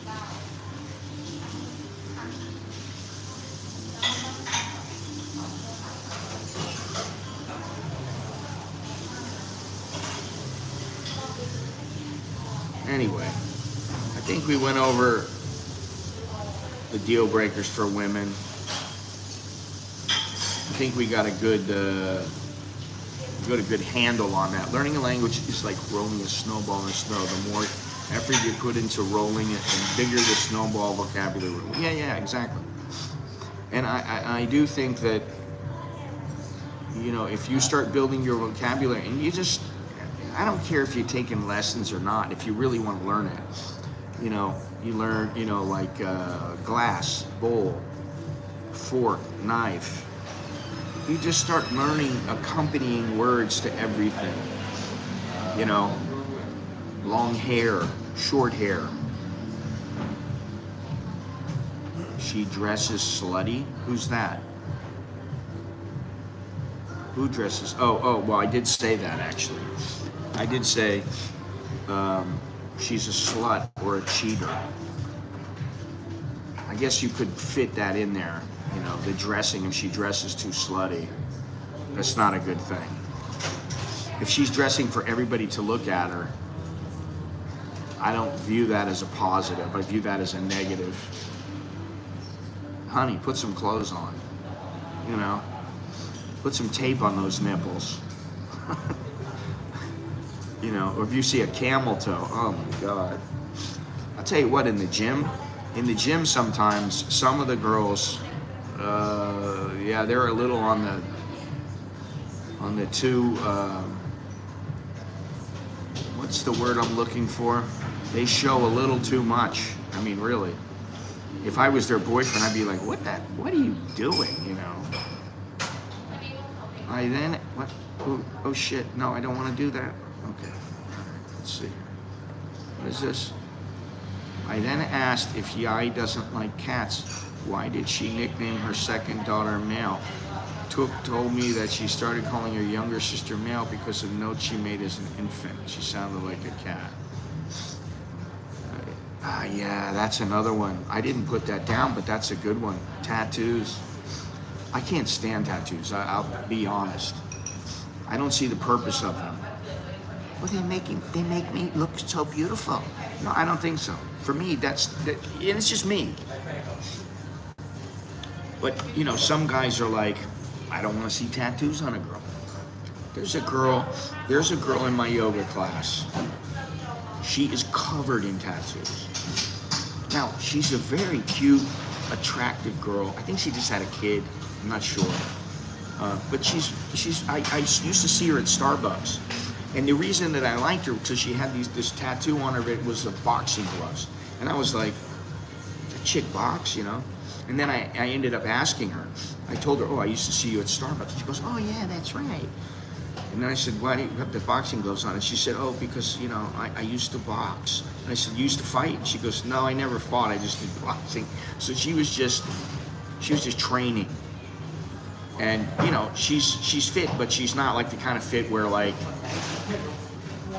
she doesn't overdo it. You can see she's not overdone. She looks nice, right? And she's covered in tattoos, and I think, I wouldn't want to be with her. She's cute, but I wouldn't want to be with her. I just don't see the purpose of all those tattoos, you know. And I said this about in Pattaya, that, you know, I went into the bars with the guys, and it was like 90% of the women had tattoos all over, and they were not real attractive tattoos. To me, they weren't attractive at all. You see some girls, they got black widows, they got, you know, skulls, they got skull and crossbone, they got tarantulas and all kinds of weird stuff. And I'm like, why? You know, you show me a girl who has the tattoo on her back, like the Angelina Jolie tattoo on her back, and I'm like, why? Does she feel better now because she has that tattoo on her back? You know, so for me, I just don't understand it, and I don't want to understand. I mean, I'm married, and it doesn't matter to me now. But like, I can tell you, if one of my kids was with a chick with a tattoo, I'd be like, dude, what are you doing?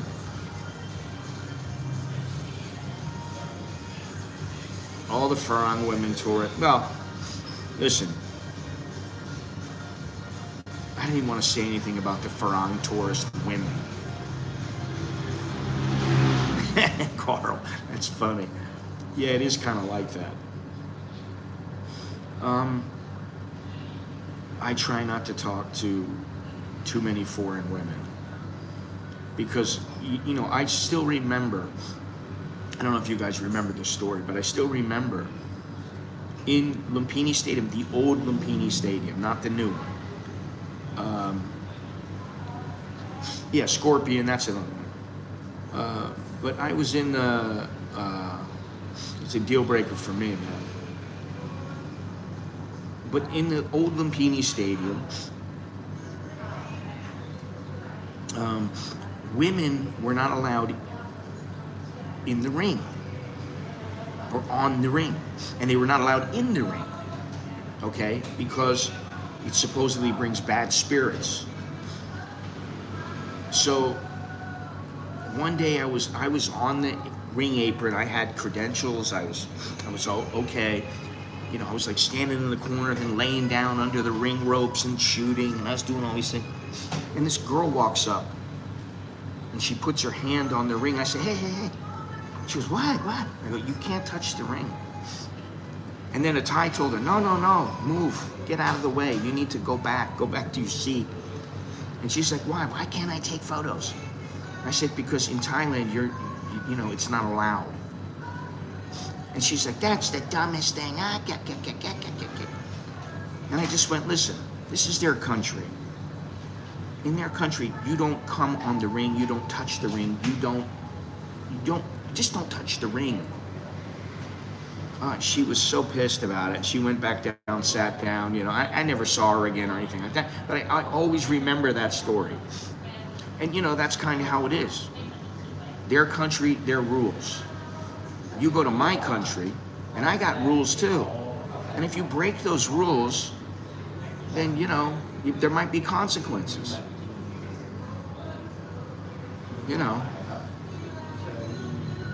But I think that's hard for some women to understand. And then there was another time when there was a girl that came in, she wanted to box, and she wanted us to promote her. And so my boss said to me, go watch her work out. I want you to watch her work out, see what she's like. And if she's good, we'll take her. I said, okay. And we went to the boxing gym, and there were like 6 champions, like guys like Kaosai Galaxy was there. There was a whole bunch of people there. Normally there would not be 5 or 6 champions in one gym standing around shooting the shit and training guys. That's not usually how it works. So she says, yeah, I want to train. Okay. I said, all right. This guy over here will train you. He'll put you through the pads. I said, okay. So yeah, that's a turn off for me. Anyway, so she, you know, puts her gloves on. She laces up. She's all gloved up. And so, you know, the first bell rings. She goes, starts hitting the pads. Up. She's hitting them. It's okay, you know. She's not great, but she's okay. And I'm like, okay, let me see what this girl's got. So she's up, doing her thing. And then the round was over. Now, I think it was she went into the second round, and halfway through the second round, she just goes, that's it. I go, what do you mean that's it? She goes, that's it, I'm done. I said, what do you mean you're done? She goes, oh, I don't feel good. And I said, you don't feel good? No, I feel sick. I feel like, you know, I shouldn't be pushing myself now. And I said, there's 6 world champions here. You're training so that we can see you fight. We can see you train, rather. Quitting is not an option. And she got pissed. And I said, well, go ahead, get pissed. But no, we don't want to sign you. Oh, and she was so pissed. And I said, listen, I'm doing it for you. You're quitting like that after like a round and a half, you're quitting? I'm like, that's not acceptable. But she had this mentality, oh, you don't know what you're talking about. You don't know. She never fought again. She never fought again. And she only had some fights, some low-level fights. That's all she ever had. She never, did anything with it. And it's not, the point is not that, oh, this girl couldn't fight or anything like that. It's the mentality that she had. And so, most of the time, I had friends come over, and I try to keep an open mind if they're female, especially if they're older. I had a woman come over here. She was 80 years old, 82 years old or something. This is a couple months ago. She was a childhood friend. She was somebody, I used to go to her house when I was young. We used to go and water ski, and she was great. I talked to her for a while. And so I said, listen, I'll put something together for you. She said, okay. She needed like 2-3 days worth of stuff to do. So I put together a whole bunch of things for her, and I sent it to her. Now, she didn't complain one bit. She didn't bitch and moan. She was with her boyfriend, because the guy who was her husband had died like 20 years before. She's with her new boyfriend, and he was working in one of the camps, and she was just checking things out every day. And she enjoyed it. And I'm like, you see, that's the right attitude. You just come here, you enjoy the good things, and the bad things you go, there's bad things everywhere. There's bad things here, there's bad things in the US, there's bad things in Australia, there's bad things everywhere. She had a great attitude about everything. And she just, later on, she just called me and thanked me, and that was it. And I'm like, that's it, that's the way it's supposed to be. So, anyway, that doesn't really have anything to do with anything, but we got all the do's and don'ts, cans and cannot. The tattoos is a big thing, and yeah, it would be a deal breaker for me now. If I was single, it would be a deal breaker for me now. And that's not to say that there are guys out there, they're like, oh my God, I got tats all over. I want a girl with tats too. Okay, great. But for me, it's a deal breaker. And that's the thing. These deal breakers are different for everyone. So, I think I'm going to get out of here. Just walk down the street. We'll just cut it short when we get outside. That water tastes so good. All right, let me put this stuff away.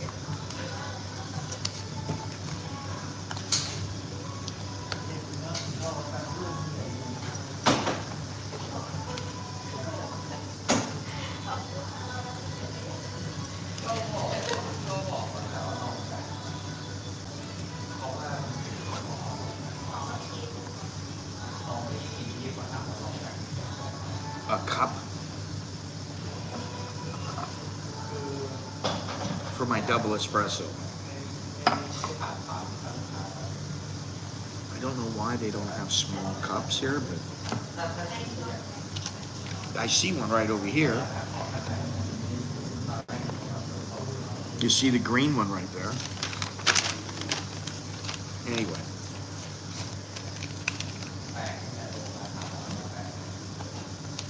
I'm gonna say, exactly. I'm gonna say,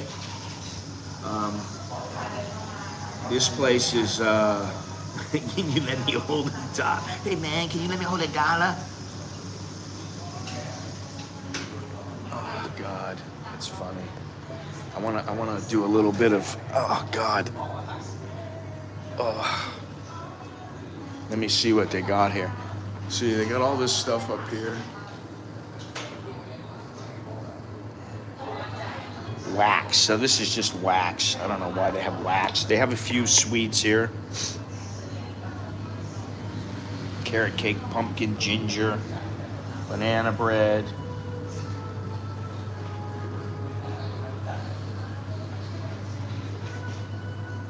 They have hand drip coffee. And this is the whole place. So single lane, I think, is just because single strip here. Anyway, we're gonna get out of here. Walk down the streets. Walk down the streets. Snickers shake. Oh, that sounds too good, but I don't want one. Anyway, I'll come back here.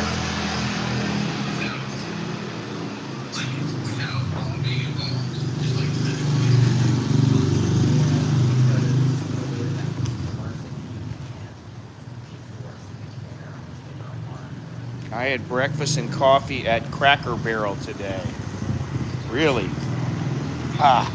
You know, my ankles, man. Ankles just seem to be going. Every time I'm sitting down and I stand up, my ankles always hurt. How was the Cracker Barrel? I'll get over here. Yep.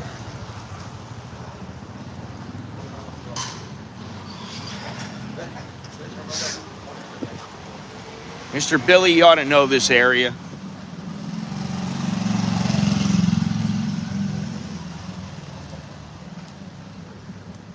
It was good, huh? I don't think they have a Cracker Barrel here in Bangkok.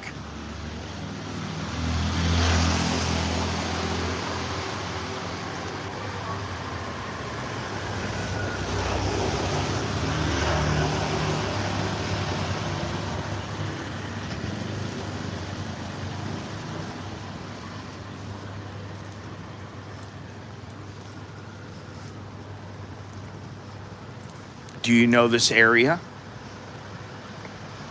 Move over here. Darts bar? Wow. Wonder what kind of place that is. I have to remember that one. Nobody knows this area. Oh my God.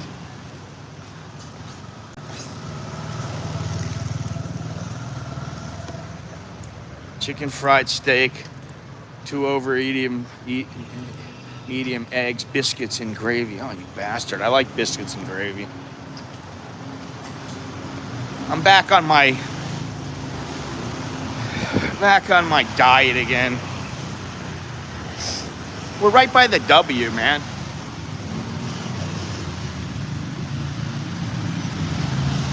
Rose Lane Burger Shop. Look at this. BLT. Beef is $260.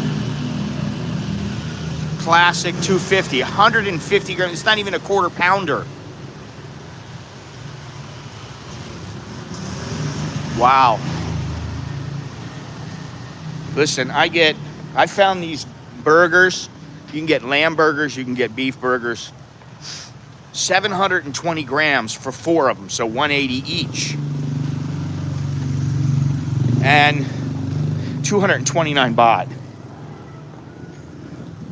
So you make a double burger, that's about 115 baht. And you put some cheese on there, and you got a great burger for a lot less than you'd pay at a place like that. That's the thing now. Here we go. I'm trying right now to cut costs. You see right here? I'll show you as I get over here.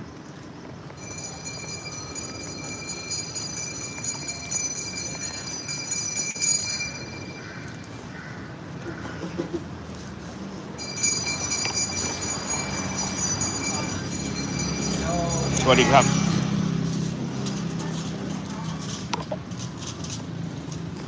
You see?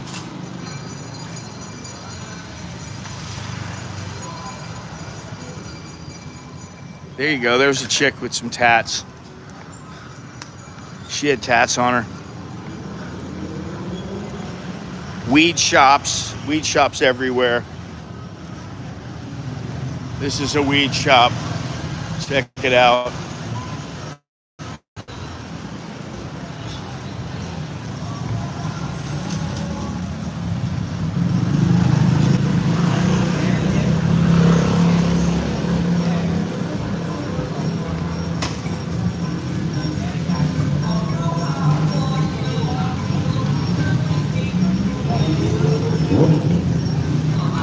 Yeah, I'm sure you have.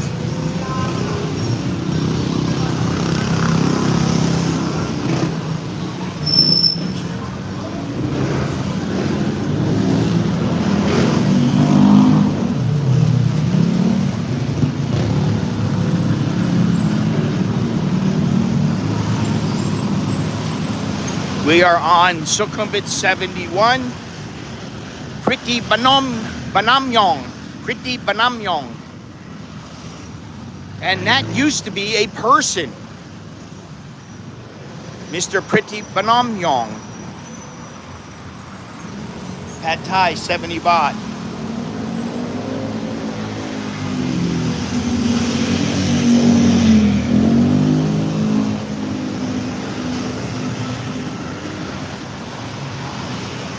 Just gonna walk down a ways, and then I don't know, when we run out of places to see, that's the end of the stream.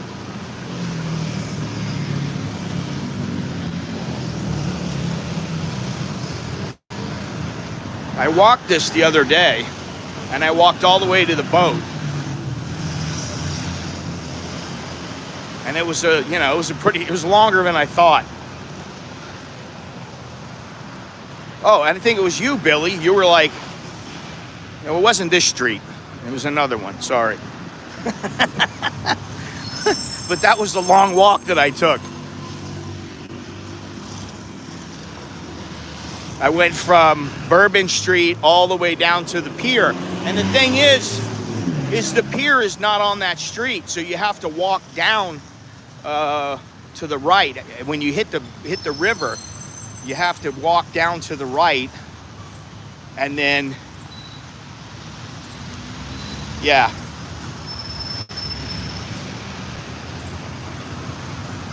You have to go down a ways, and then you hit the pier. It's the school, I can't remember, it starts with a V, the name of the pier, and it's the name of a school, like Viti Janti or something like that, I can't remember.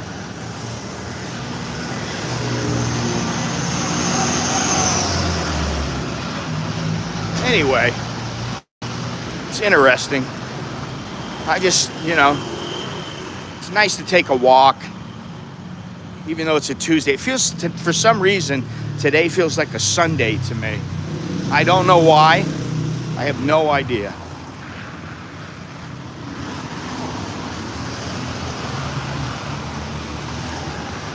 Maybe because my wife was up late last night working.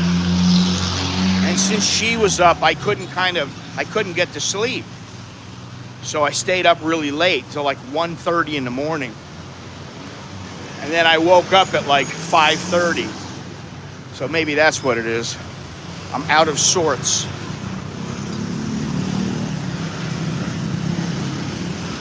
All right, here we go. The lovely Venice River. Look at this. Oh my God. Bangkok is what it is. And yes, you can mix in some really high-end places, but you're not going to get rid of some of the places ever. I mean, this is an older area of Bangkok. I could have taken the boat. I forgot all about that. I could have walked down a ways and taken the boat. But it wouldn't have dropped me at a good location. Thank you.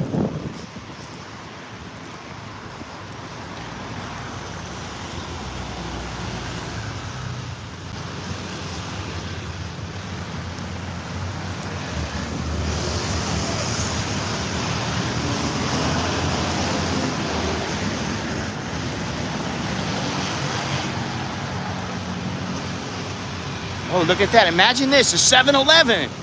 Woohoo!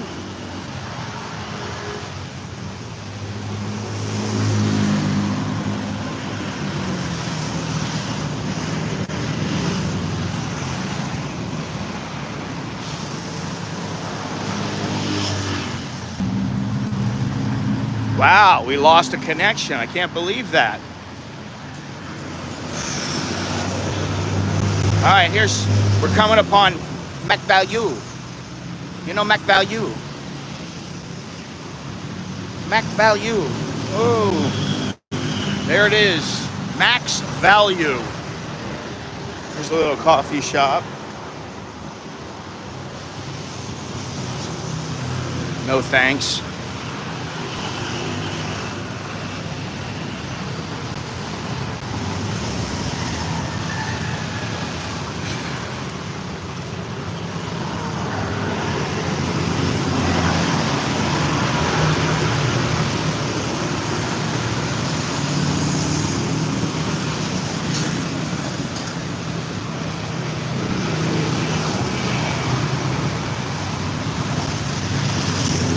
Here's Macro.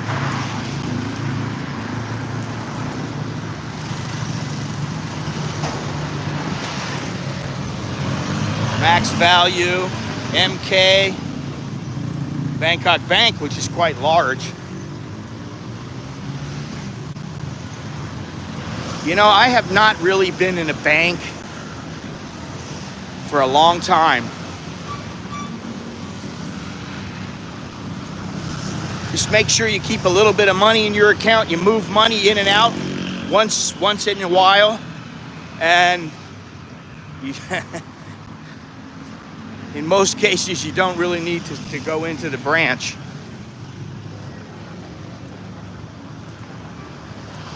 You know, I update my bank book every so often. This place is closed, I guess. Dead Stone Cannabis.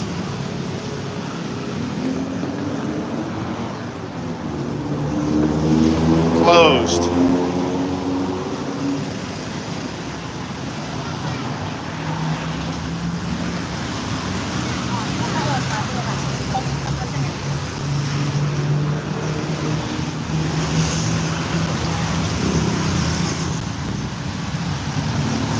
Better together.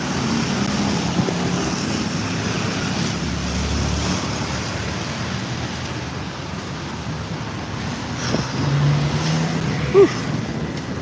Very hot, man.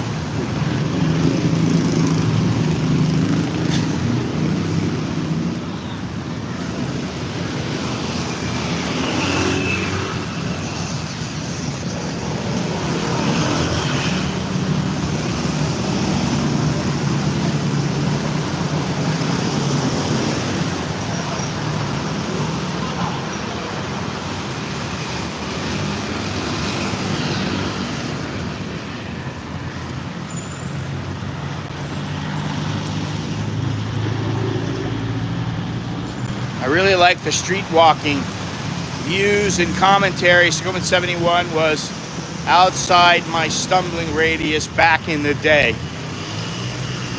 Yeah, it was in my region pretty much. Anywhere from about Nana to Anut was my kind of stumbling area, my area that I would just go wherever. It was very easy to get around.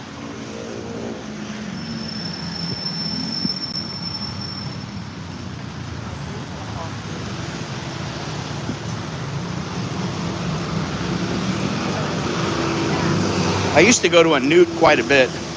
Is this the one? No, this is not it. No, it's not the same. No, this is not the same as the one. No, it's different from ours.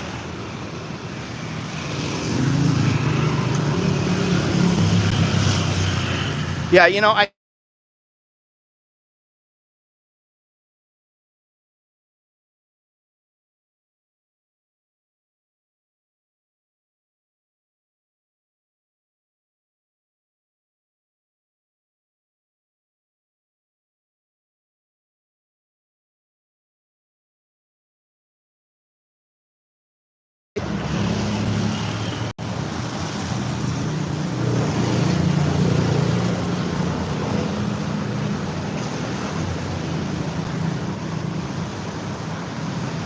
whew, man, it's starting to get really hot, and I'm on the shady side.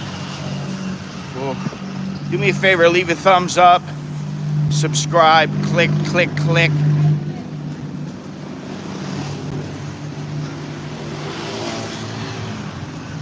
with Tio Han Ong.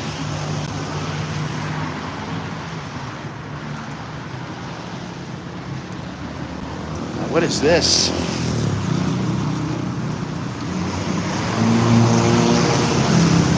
I don't know who wants to go into here. There's nobody in there.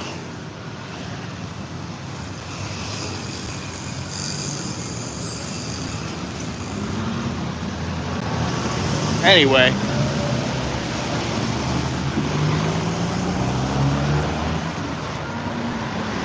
This is a hike, man. Really.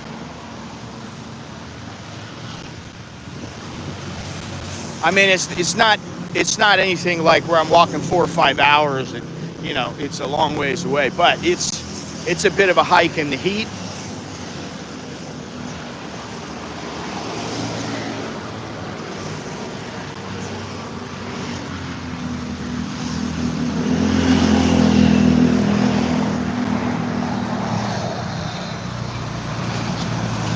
Korean barbecue. Korean barbecue.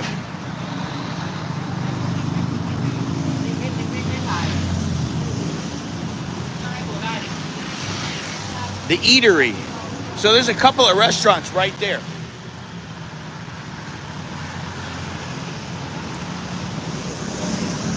Moto Fix. Well, this place looks nice and neat.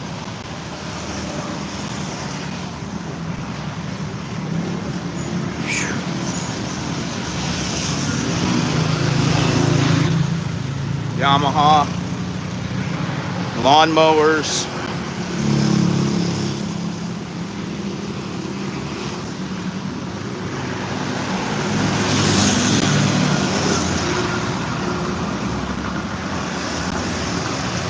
I could have sworn I walked this way the other day.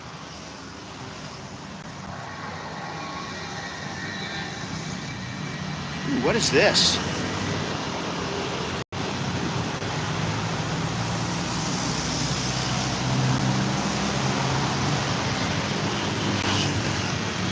I think it's just a house.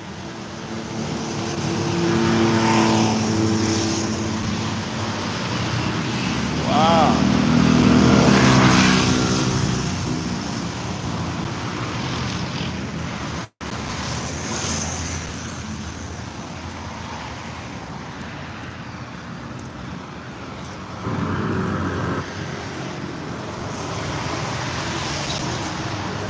Whew.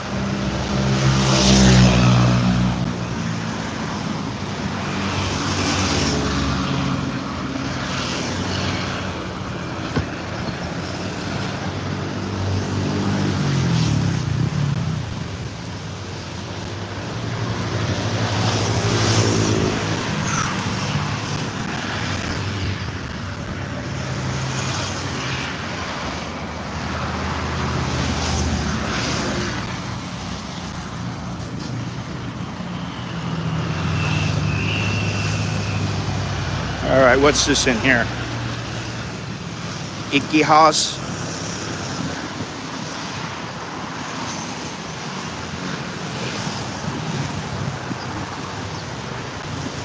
What is it? I don't know what it is. Is it a coffee shop? Probably is. Yeah, it's a coffee shop. I don't want to go in. I got to keep on moving towards my goal, which is the boat.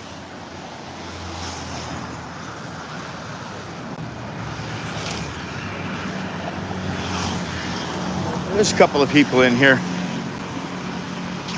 Wait. Anyway, all right. We should be getting close to the boat.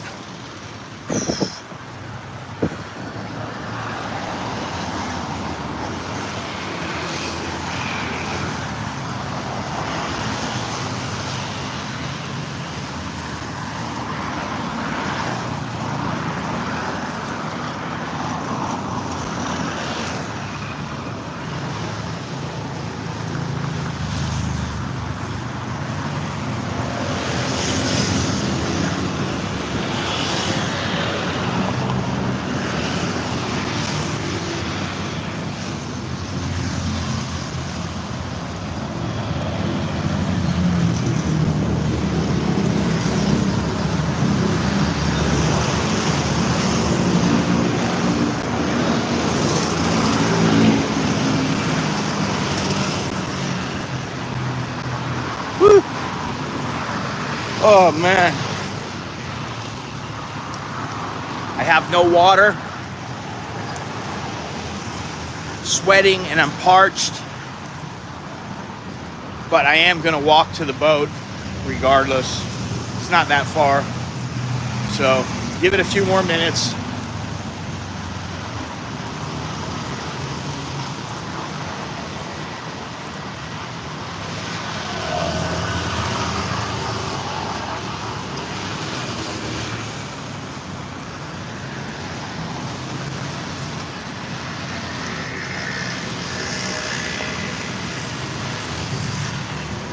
Nice and cool back here. I left my only coat in Dallas, only have my old Army field jacket. Exhausting just watching. Oh, thank you. Thank you, Mr. Dowlow. Oh, I'm sitting here with my feet up it's in the air conditioning. It's so exhausting watching you, Scott. I love it, actually. I feel really good now. I'm loose, you know, from the walking. I'm loose. I feel good. I feel strong.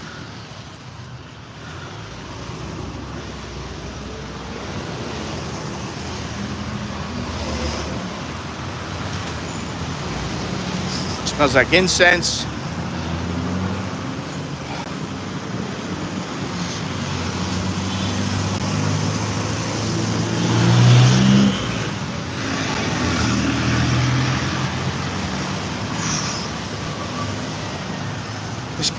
Who is this? This is an old guy, old lady. No, it's an old guy. Dude, move! Jesus Christ, man.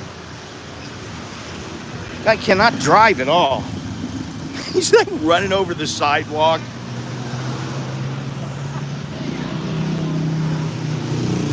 Oh, halfway there. Oh, great. Whatever. I'll just keep walking. That's all right. I feel fine. Feel good.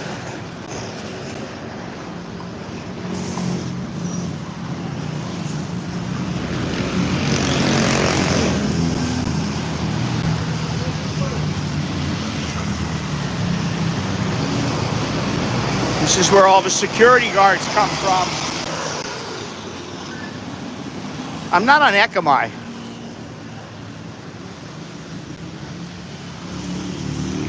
I'm on Priti Banomyong. Sukhumvit Soy 71.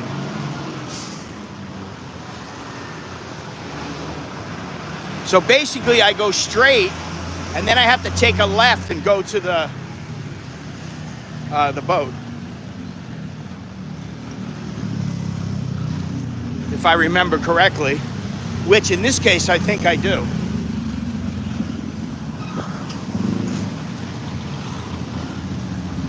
Whew, man, it is brutally hot out here now.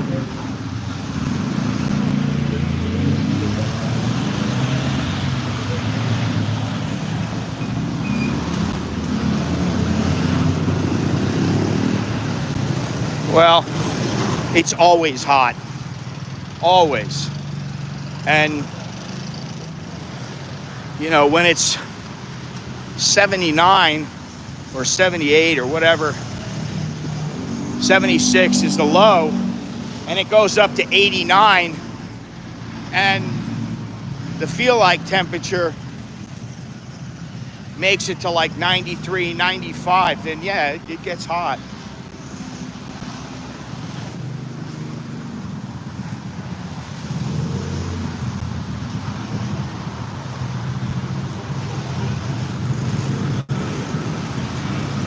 There you go.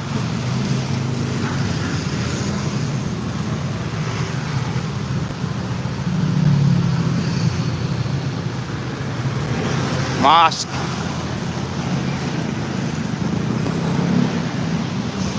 Whew.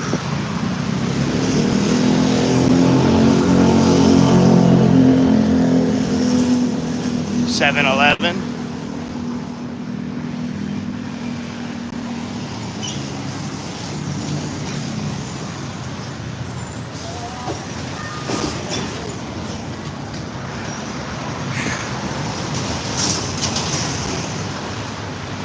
Shout out to Muhammad.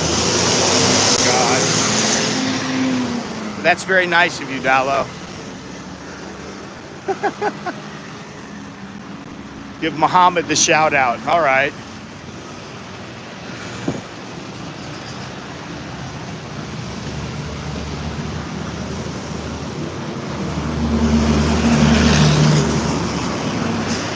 Oh, I could use some water. I could use a little bottle of water right now.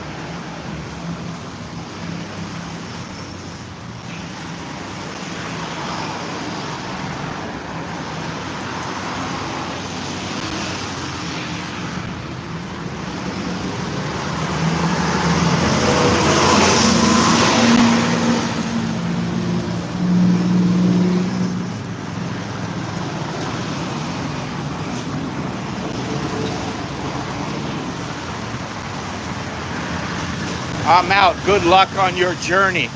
Well, thank you very much. And I'll see you the next time.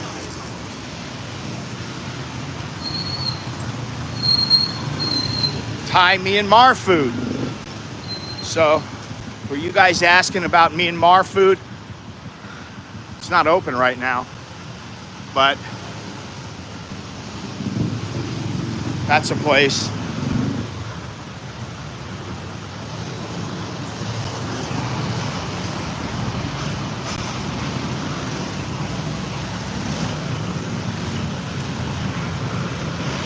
Whew, man.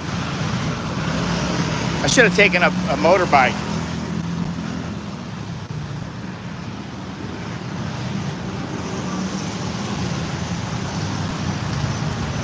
I always forget that it's quite a ways from Sukhumvit to the canal. Especially when you get up to Ekamai and Sukhumvit Soy 71. You get up and the streets seem to be longer. Here's the best beef. Wada Wada Station. Whatever that means.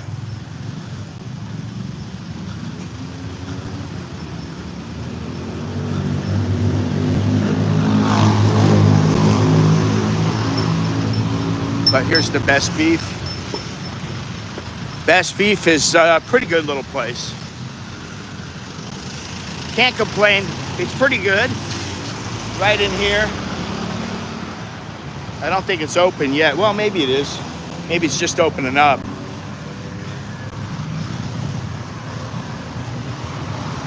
I think it's $3.99 and you get like 2 hours to eat and you get as much meat as you want, which is pretty darn good.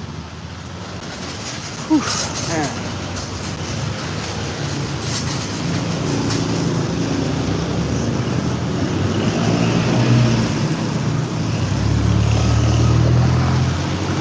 Eddie V. Pretty grocery. I gotta wait on these people.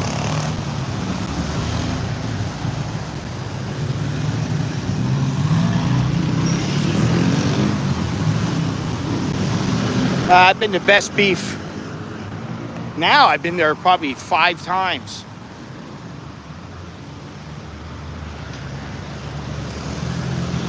It's always worth the money. It's always pretty good.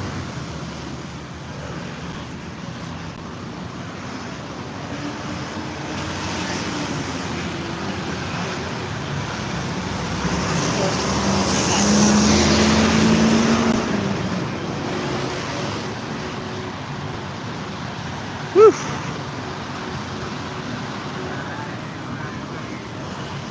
Empty post office.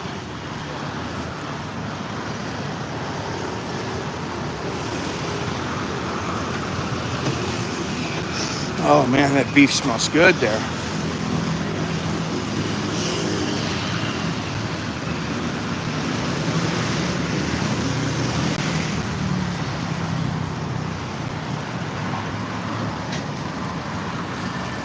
Empty street. Pawn shop. The pawn shop looks too clean.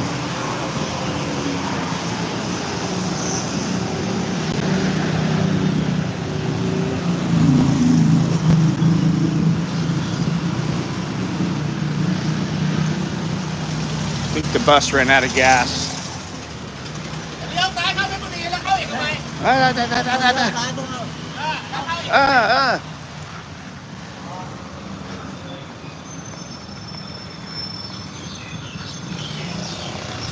Wow, they shut this down over here. You can't see this, but this used to be a place where they skateboarded and where they played like football. And it's all, yeah, it's all thrash now. Looks like they're trying to make something else. They're gonna shut it down. All right, we're almost there.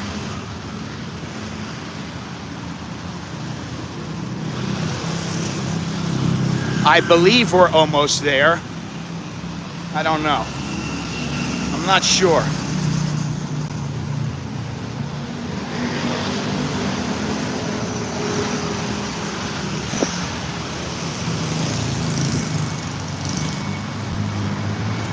Bangkok Bob's. Whew.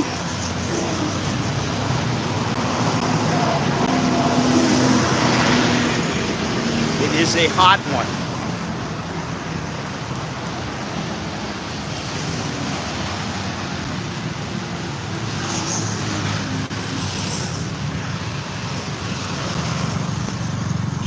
And here it is right here. Shorter route to Ekamai.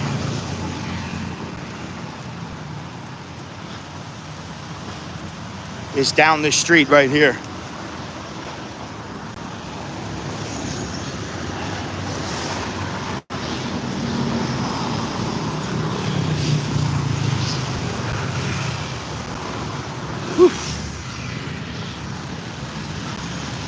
Gotta hit the gym. Give me a call soon. Okay. Thank you, Dallo. Yeah, I need some water, but there's a 7-Eleven on the right, and I don't want to cross over. So if there's a 7-Eleven coming up, I'll just duck in and get a drink.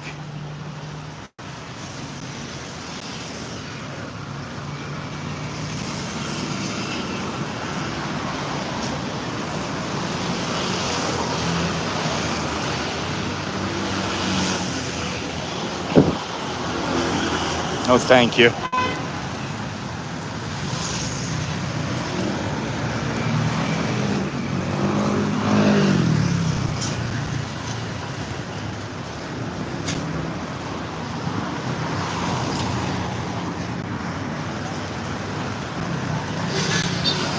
Oh, it smells good. Coffee. It smells really good. I don't know why there haven't been any 7-Elevens on the left side.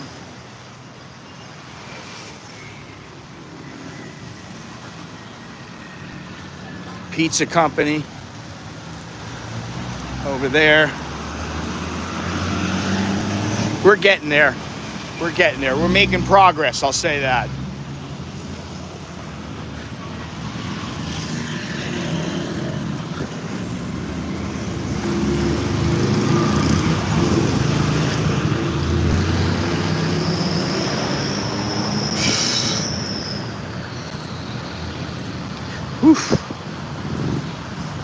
A glasses place right here. Oh, this is the one that I saw before. It's behind the bus stop. You can barely see it. I don't know how they can stay in business, but I guess they do.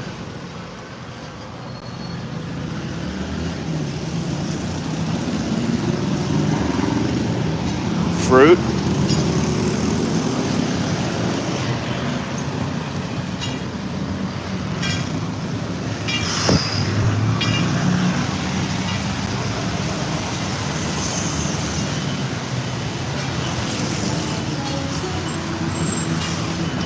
All right, I want to know how far we have. Oh, shit. All right, we got to go over that hill.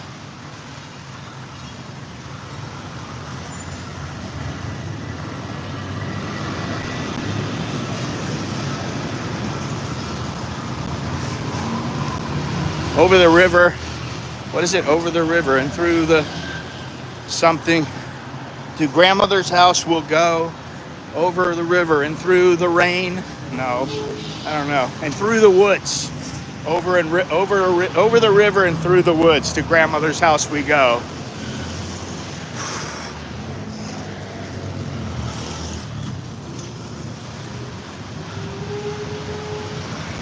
I'm just getting delusional now. Oh, look at that cat. Oh, is it gonna go out into it's not gonna go out into the street, I hope.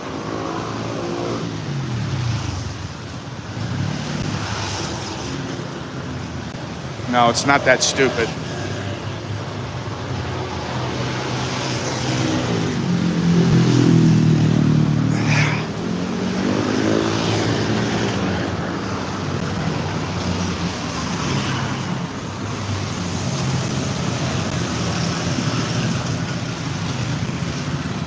Whew.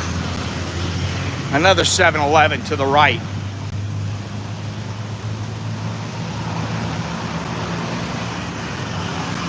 No 7-Elevens to the left. Unbelievable.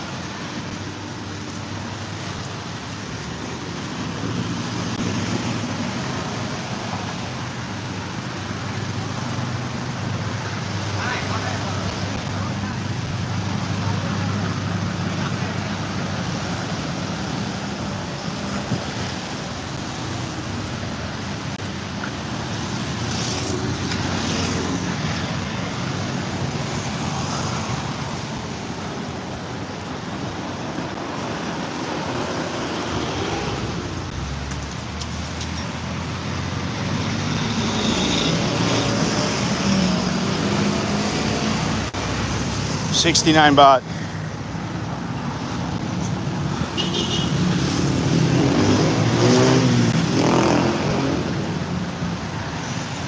Usually they're 100, but I have a feeling that's a second-hand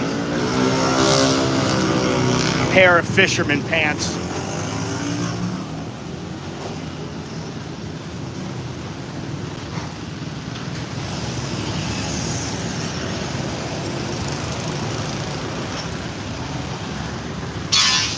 Here's another coffee place up ahead. Spell Coffee. Spell Coffee. Oh, yes. Wonderful. Spell Coffee. Sometimes see some Chabad. No thanks. That doesn't look bad, actually.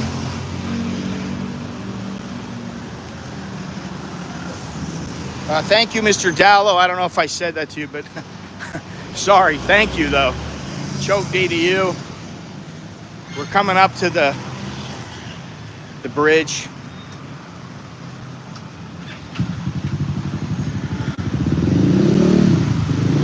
We're almost there.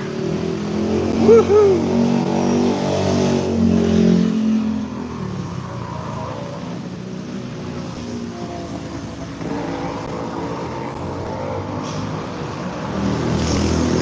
Beautiful, beautiful. Still no 7-Elevens. Why? I don't know. What is this? Oh, I can't even see it.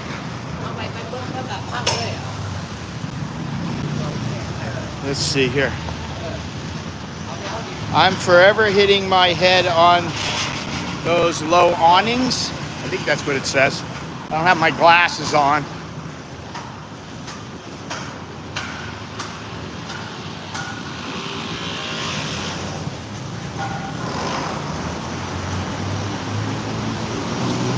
Hey, guess what? 7-Eleven. Woohoo! All right. Yeah.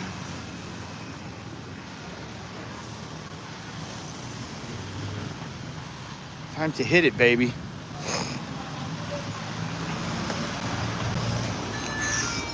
Oh, so nice and cool in here.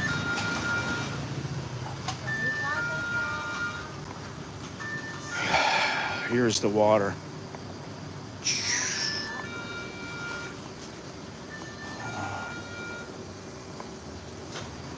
Water, water, water, water. water and I gotta take a leak. Oof.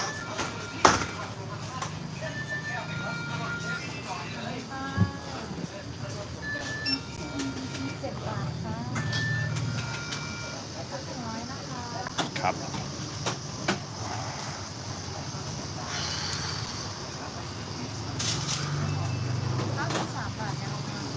Thank you.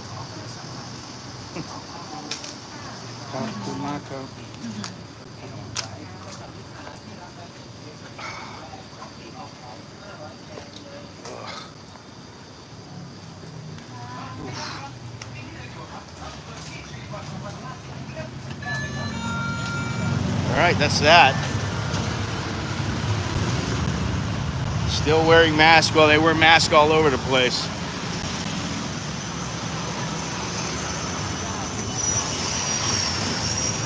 Unfortunately, but I will say there's less than there were in the past.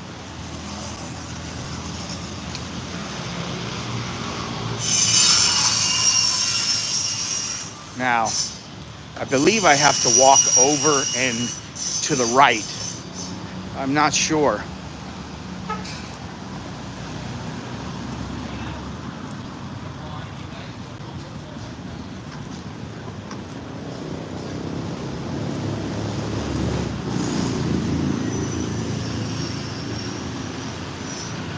Whew.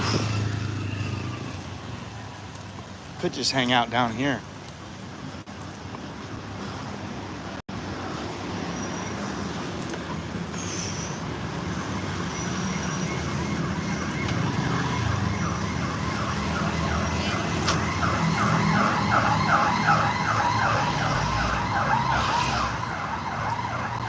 Yeah, I believe I have to. Let me take a look over here. I believe I have to walk across and go to the right. So I'll take one quick look.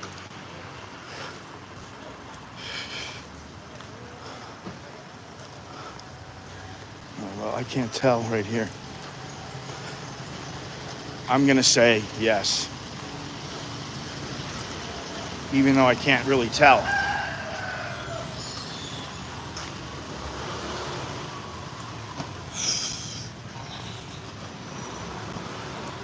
I gotta drink some water, man.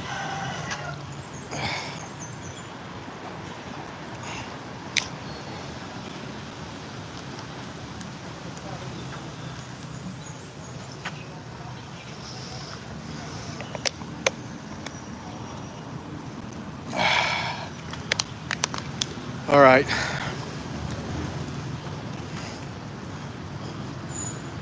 Which way do I gotta go here? I don't know.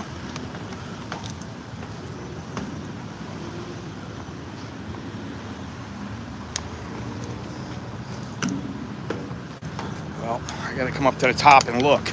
I may have to walk down a ways. I don't know. I don't remember.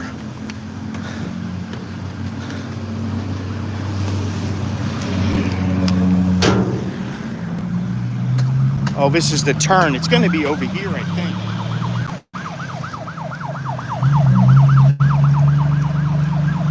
So here's the river. Oh, I gotta go up ahead.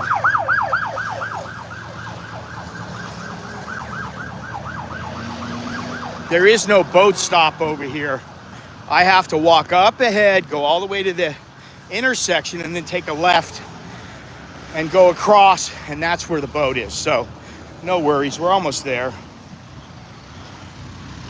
I'm almost there.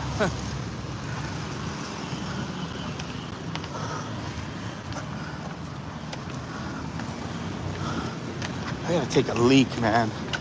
I mean, like, bad. Let me see if somebody's over here. Oh, there's somebody sleeps here. Oh, there's a bunch of people sleeping. I don't want to take a piss. I could take a piss under this fucking thing here. Oh, I really gotta go.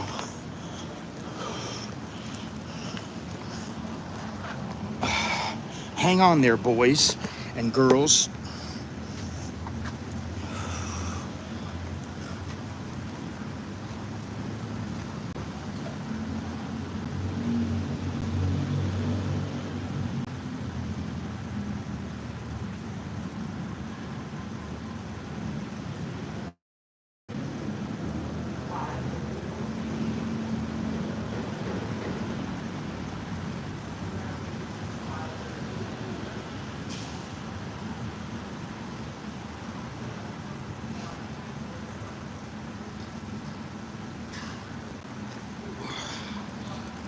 I feel a lot better now.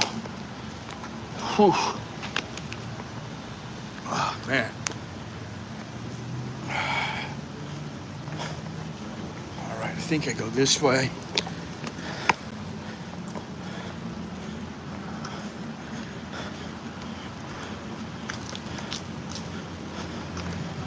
Here we are. Lover's Lane.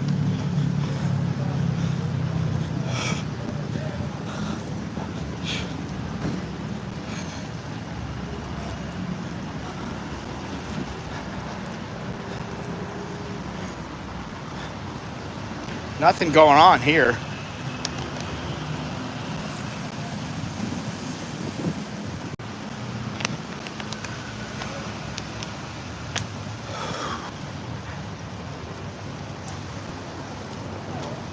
Oh man,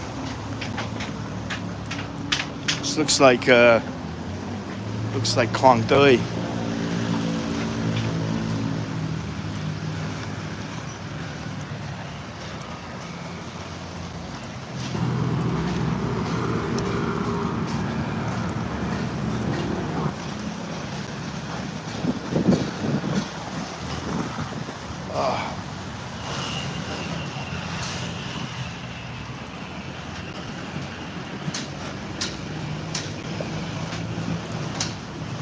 Huh. Interesting.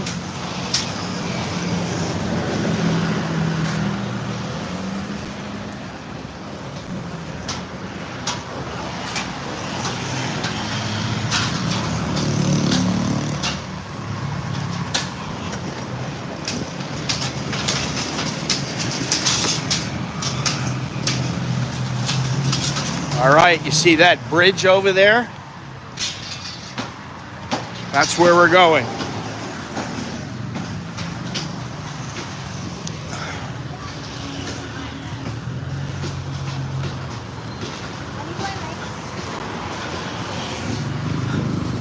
Ooh, look at this. Wedding gowns. Whew.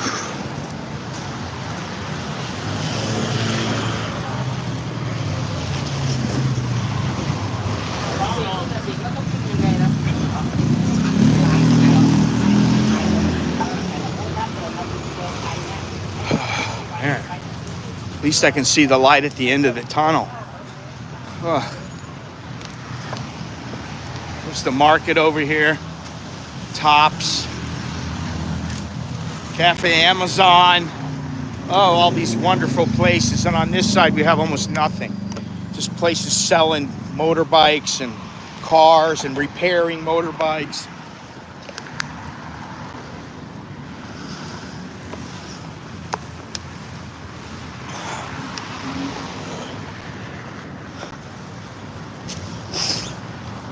$10 for little pineapples.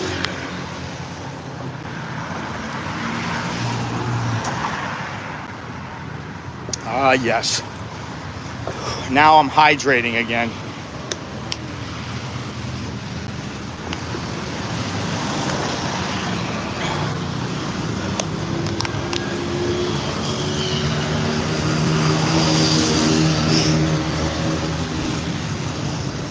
Oh.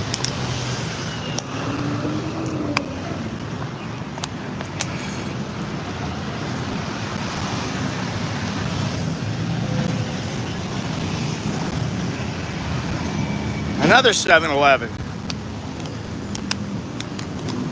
Half a bottle. You know, the way they have this pier set up over here is kind of inconvenient. But, you know, what are you going to do? But this is a long way from the other pier, at least by walking. It's very far. Even taking a motorbike is a bit of a pain in the ass.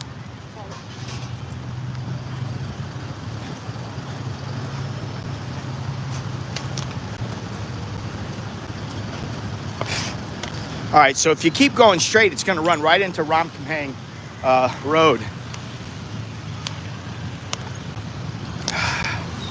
This is Petchbury Road right here.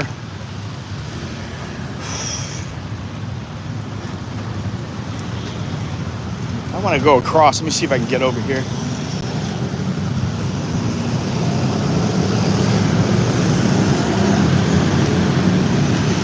Yeah, okay. Woo.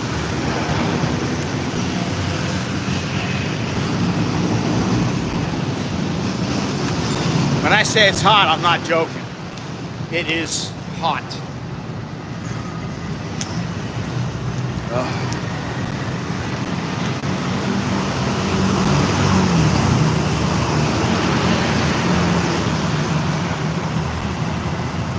All right, I gotta cross over here.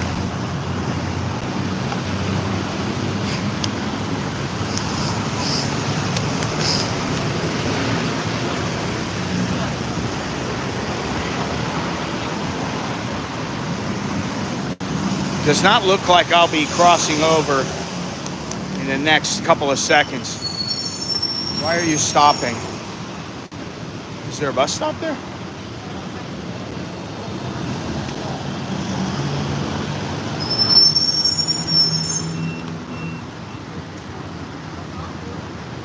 Foreign chicks taking the bus.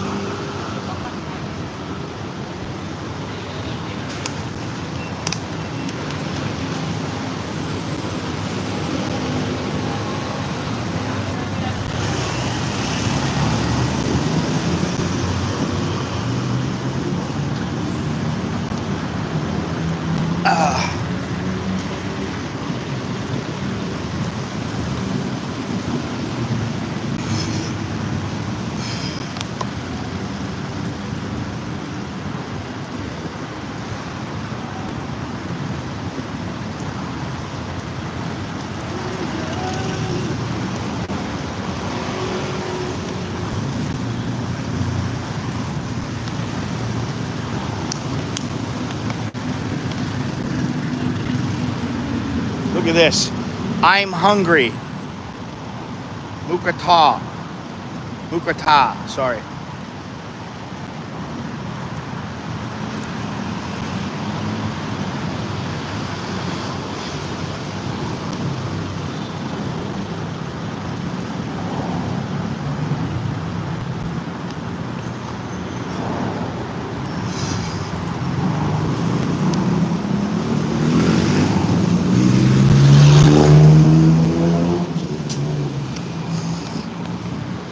We're almost there, finally.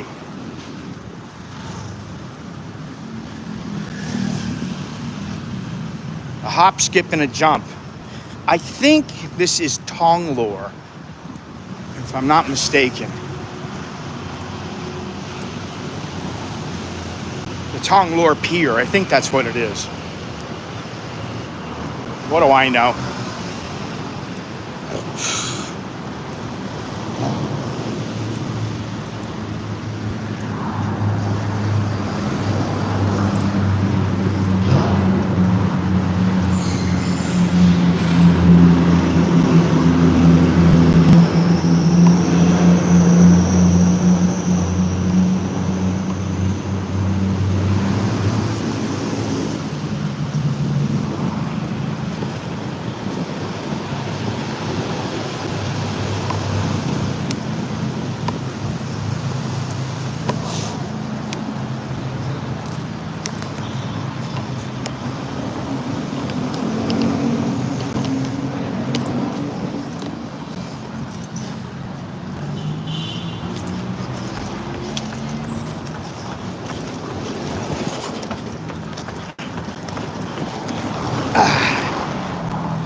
I don't want to just barely miss it.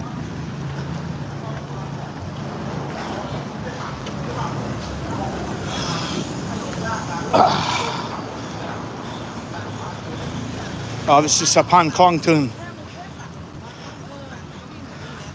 Sorry, I was wrong.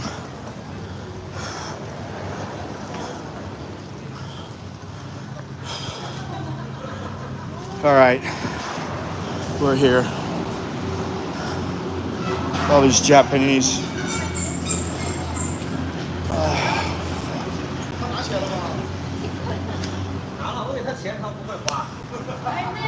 Sorry, Chinese. I better not film them.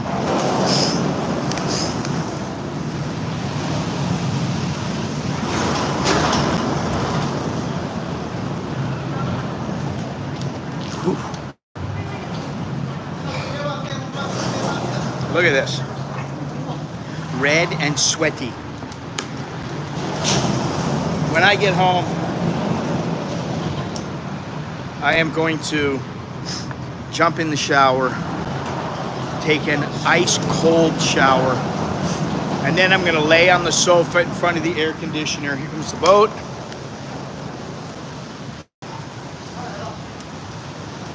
And that'll be that.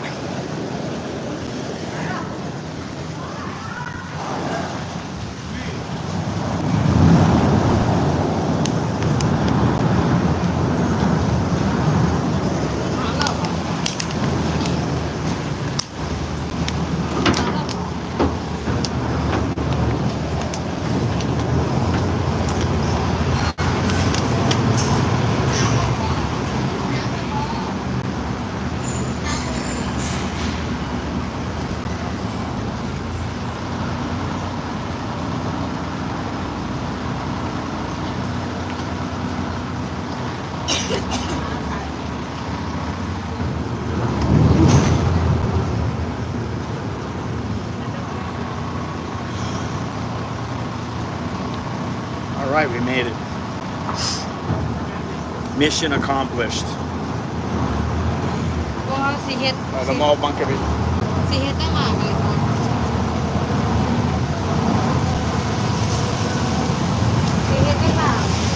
16 baht.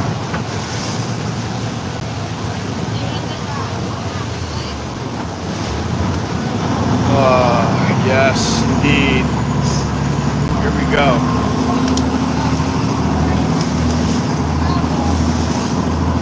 Yeah, we might as well just sit here and enjoy the ride for a few minutes.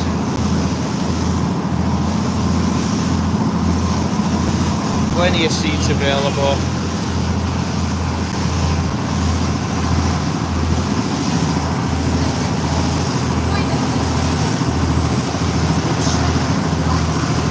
Plenty of seats.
This is the spot where the kids used to jump off and dive in, right over here, where the ladder was. They've stopped doing it now.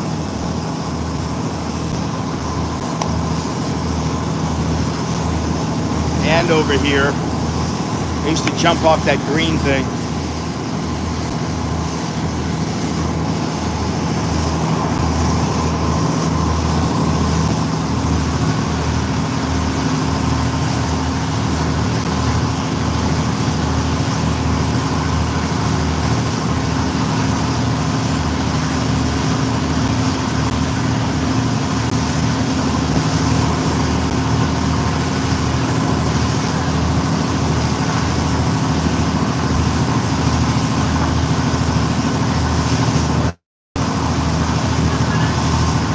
Up on the right, we're going to stop on the right.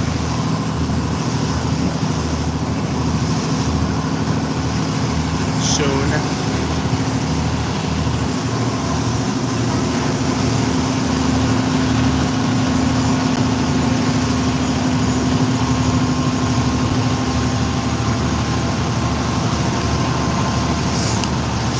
Well, nobody there. Nobody wants to get off. Boom.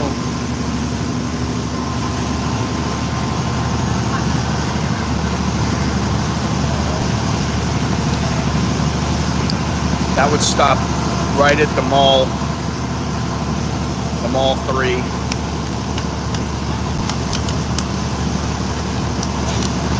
Now, I think the next one is the temple, but I'm not sure. I don't remember.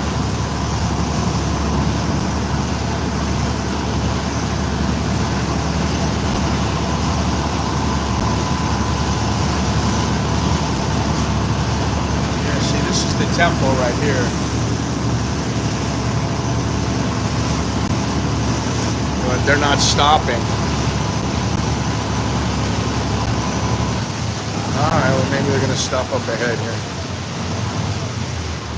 Oh, let's see here. Is this still the temple? No. Oh, maybe it is. Let me see.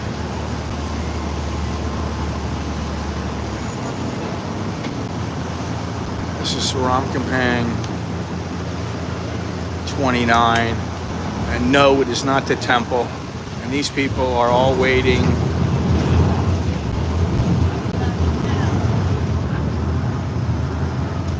Nobody's getting on. They're all going the other way.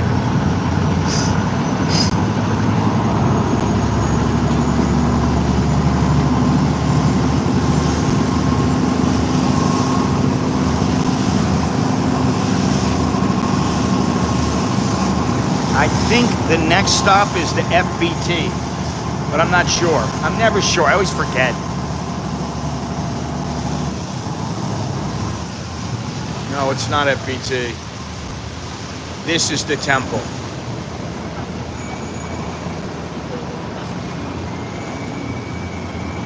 You can see the temple in the back there.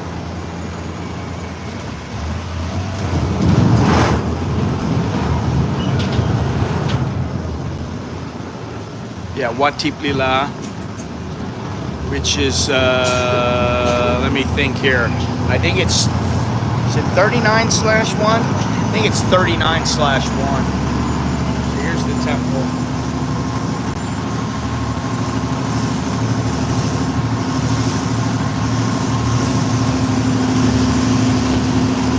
School up ahead.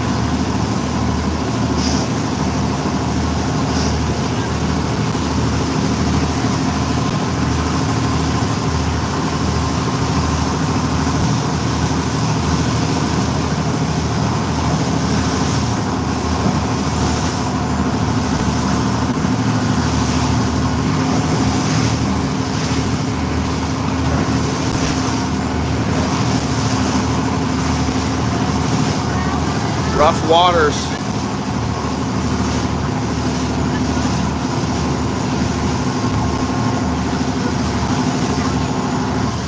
Okay, this might be, is this it? This might be the FBT, but no, I don't think this is.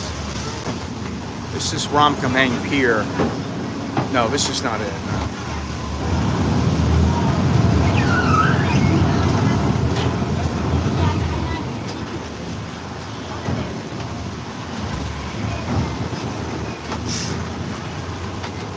Maybe the next one.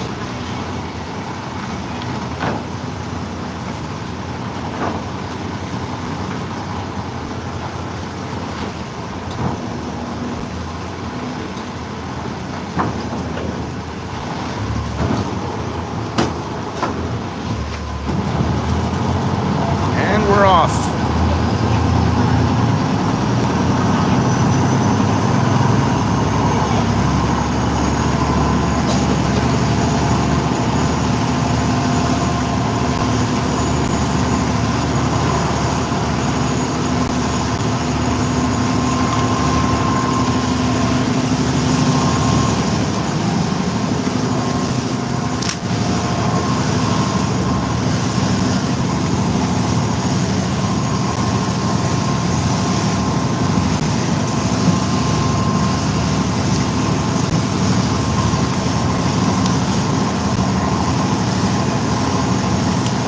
stop is the stop that leads to FBT.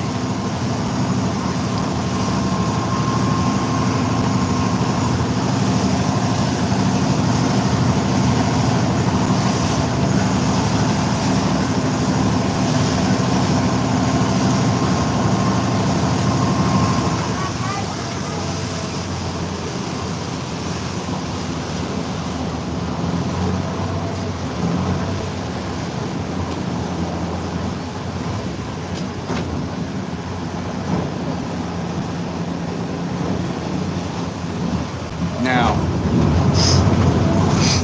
let me see here. Nope, it's not open still. You see the little, I don't know if you can see it here, but the green tarp that's over the front of the, right here. That used to be a little place that served kanom jeep, which is just rice noodles with curry, and you could have fish balls or whatever you want, but mainly fish balls. And it was really, really good. My wife and I stopped there, and we just stopped and sat there and had food and just sat and talked, and it was really nice. And then we wanted to go back, and the place was closed, and we go, oh, it's closed, and it's never been open since there. That's been like from the start of COVID, so it just shut down and never opened up again. Bummer.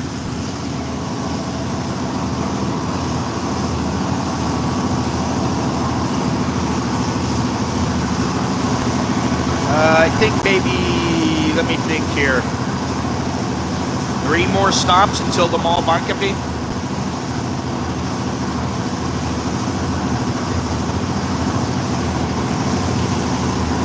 Maybe it's 2, I don't know. Well, I've gone through this water like nothing, man. I was really dehydrated, I didn't even realize it. It might be 2 stops, I don't know. Is there anybody still there? I can't really see here. I can't see the screen very well, but if you're here, welcome. Thank you for staying. Thank you for joining me. We're just on a little ride home. I just don't feel like stopping what I'm doing. And we are on the CASHAPP Canal boat taxi.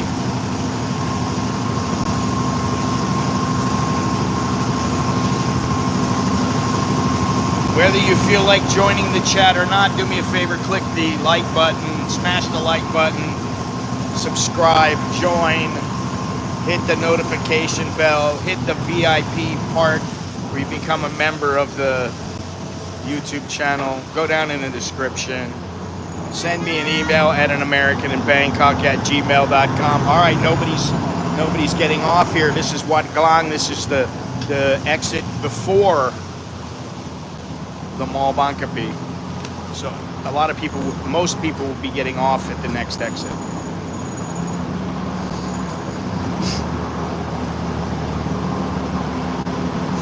Now they have these little these little ferries that go back and forth.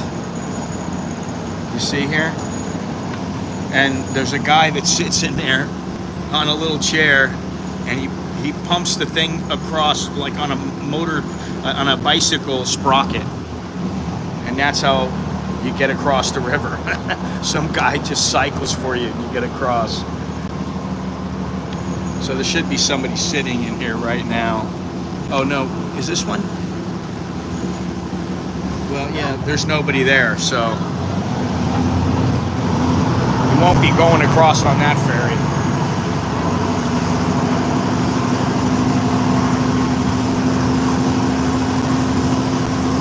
Time to leave.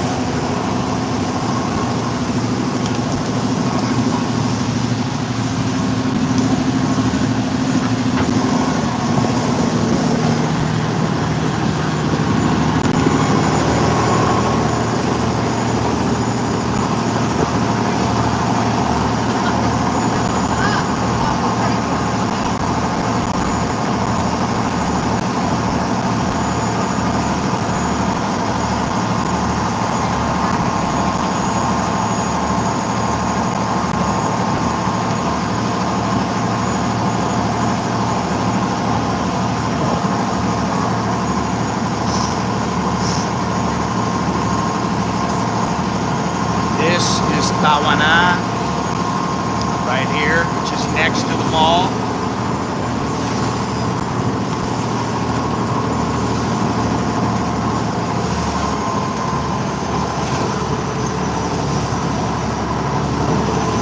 And we are just about here.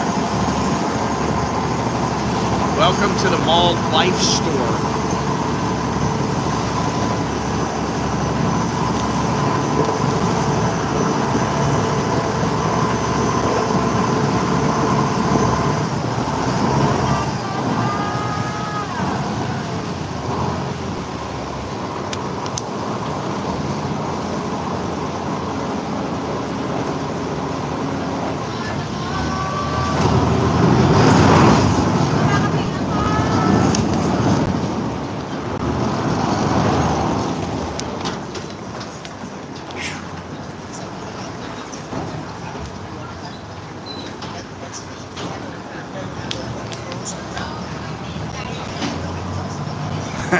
The guy missed the boat.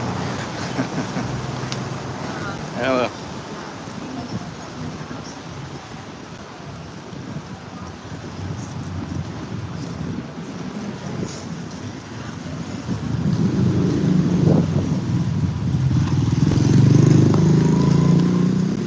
I guess there's nobody here. I'm streaming for myself. Lucky me.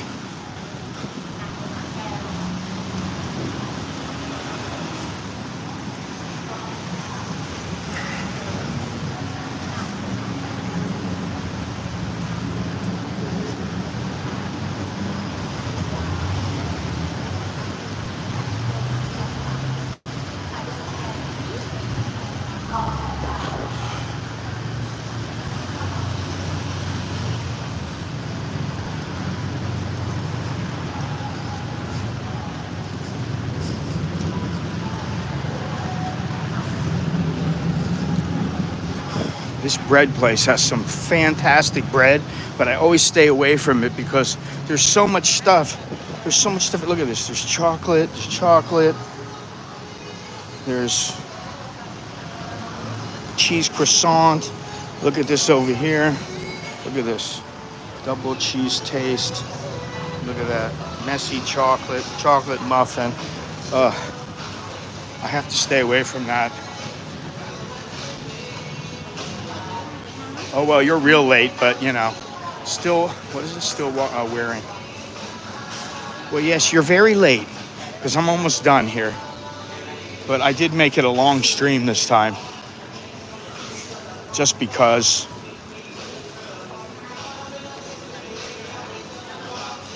All right.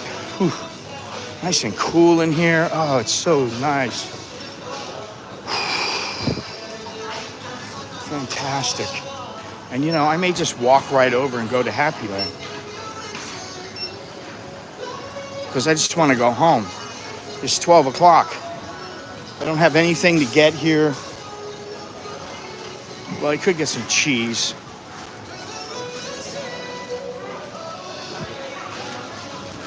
I think I'll wait. Anyway.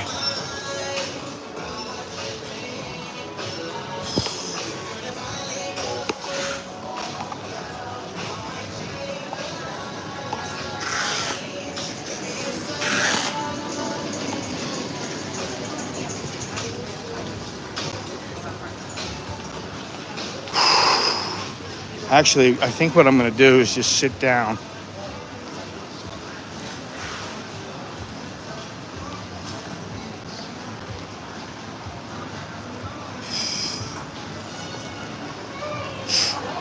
Auntie Anne's, they always have food that looks good, but I know it's really bad for you.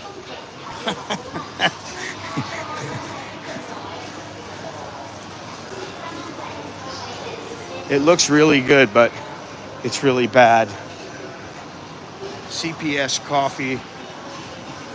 Let me just say this. Give it a pass. Give it a pass. Yes, 3 hours. Just about 3 hours. We're going to cut it short in a minute. I don't know what happened to the Minato girl. She must be on vacation or something. She hasn't been here in quite some time.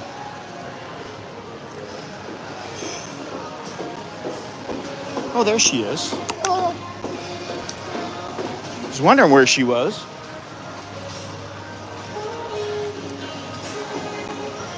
Haven't seen her in a long time. All right, let's, I'm just gonna come over here and sit down because I'm exhausted. These people don't care. They know that this is what I do. Oh, yeah, I'm so tired. Unbelievable. All right.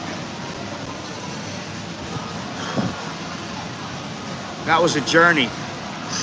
That was a pretty long journey. 3 hours. Plus I was there about a half an hour early. Plus it took me about an hour to get there. So this has been about a 5-hour journey for me. And, you know, I'm not like exhausted, but I do feel a little bit. It's very hot outside, and it's going to be that way for a few more hours. I'm at my favorite coffee shop, or my sort of favorite coffee shop, Pacamara. I don't know if I'm going to have a coffee here or not, but anyway, I hope you enjoyed the journey, because it was a journey. And, you know, we'll have some of these in the future. I'll come up with something. I don't know what. Hopefully I'll come up with something I haven't done before. But anyway, thank you very much for joining me. I appreciate it. And until next time, I'm Scott. I'm an American in Bangkok. Chok di leo jekan mai, which means good luck and see you later. So I'll see you in a few days, something like that. All right? Ciao.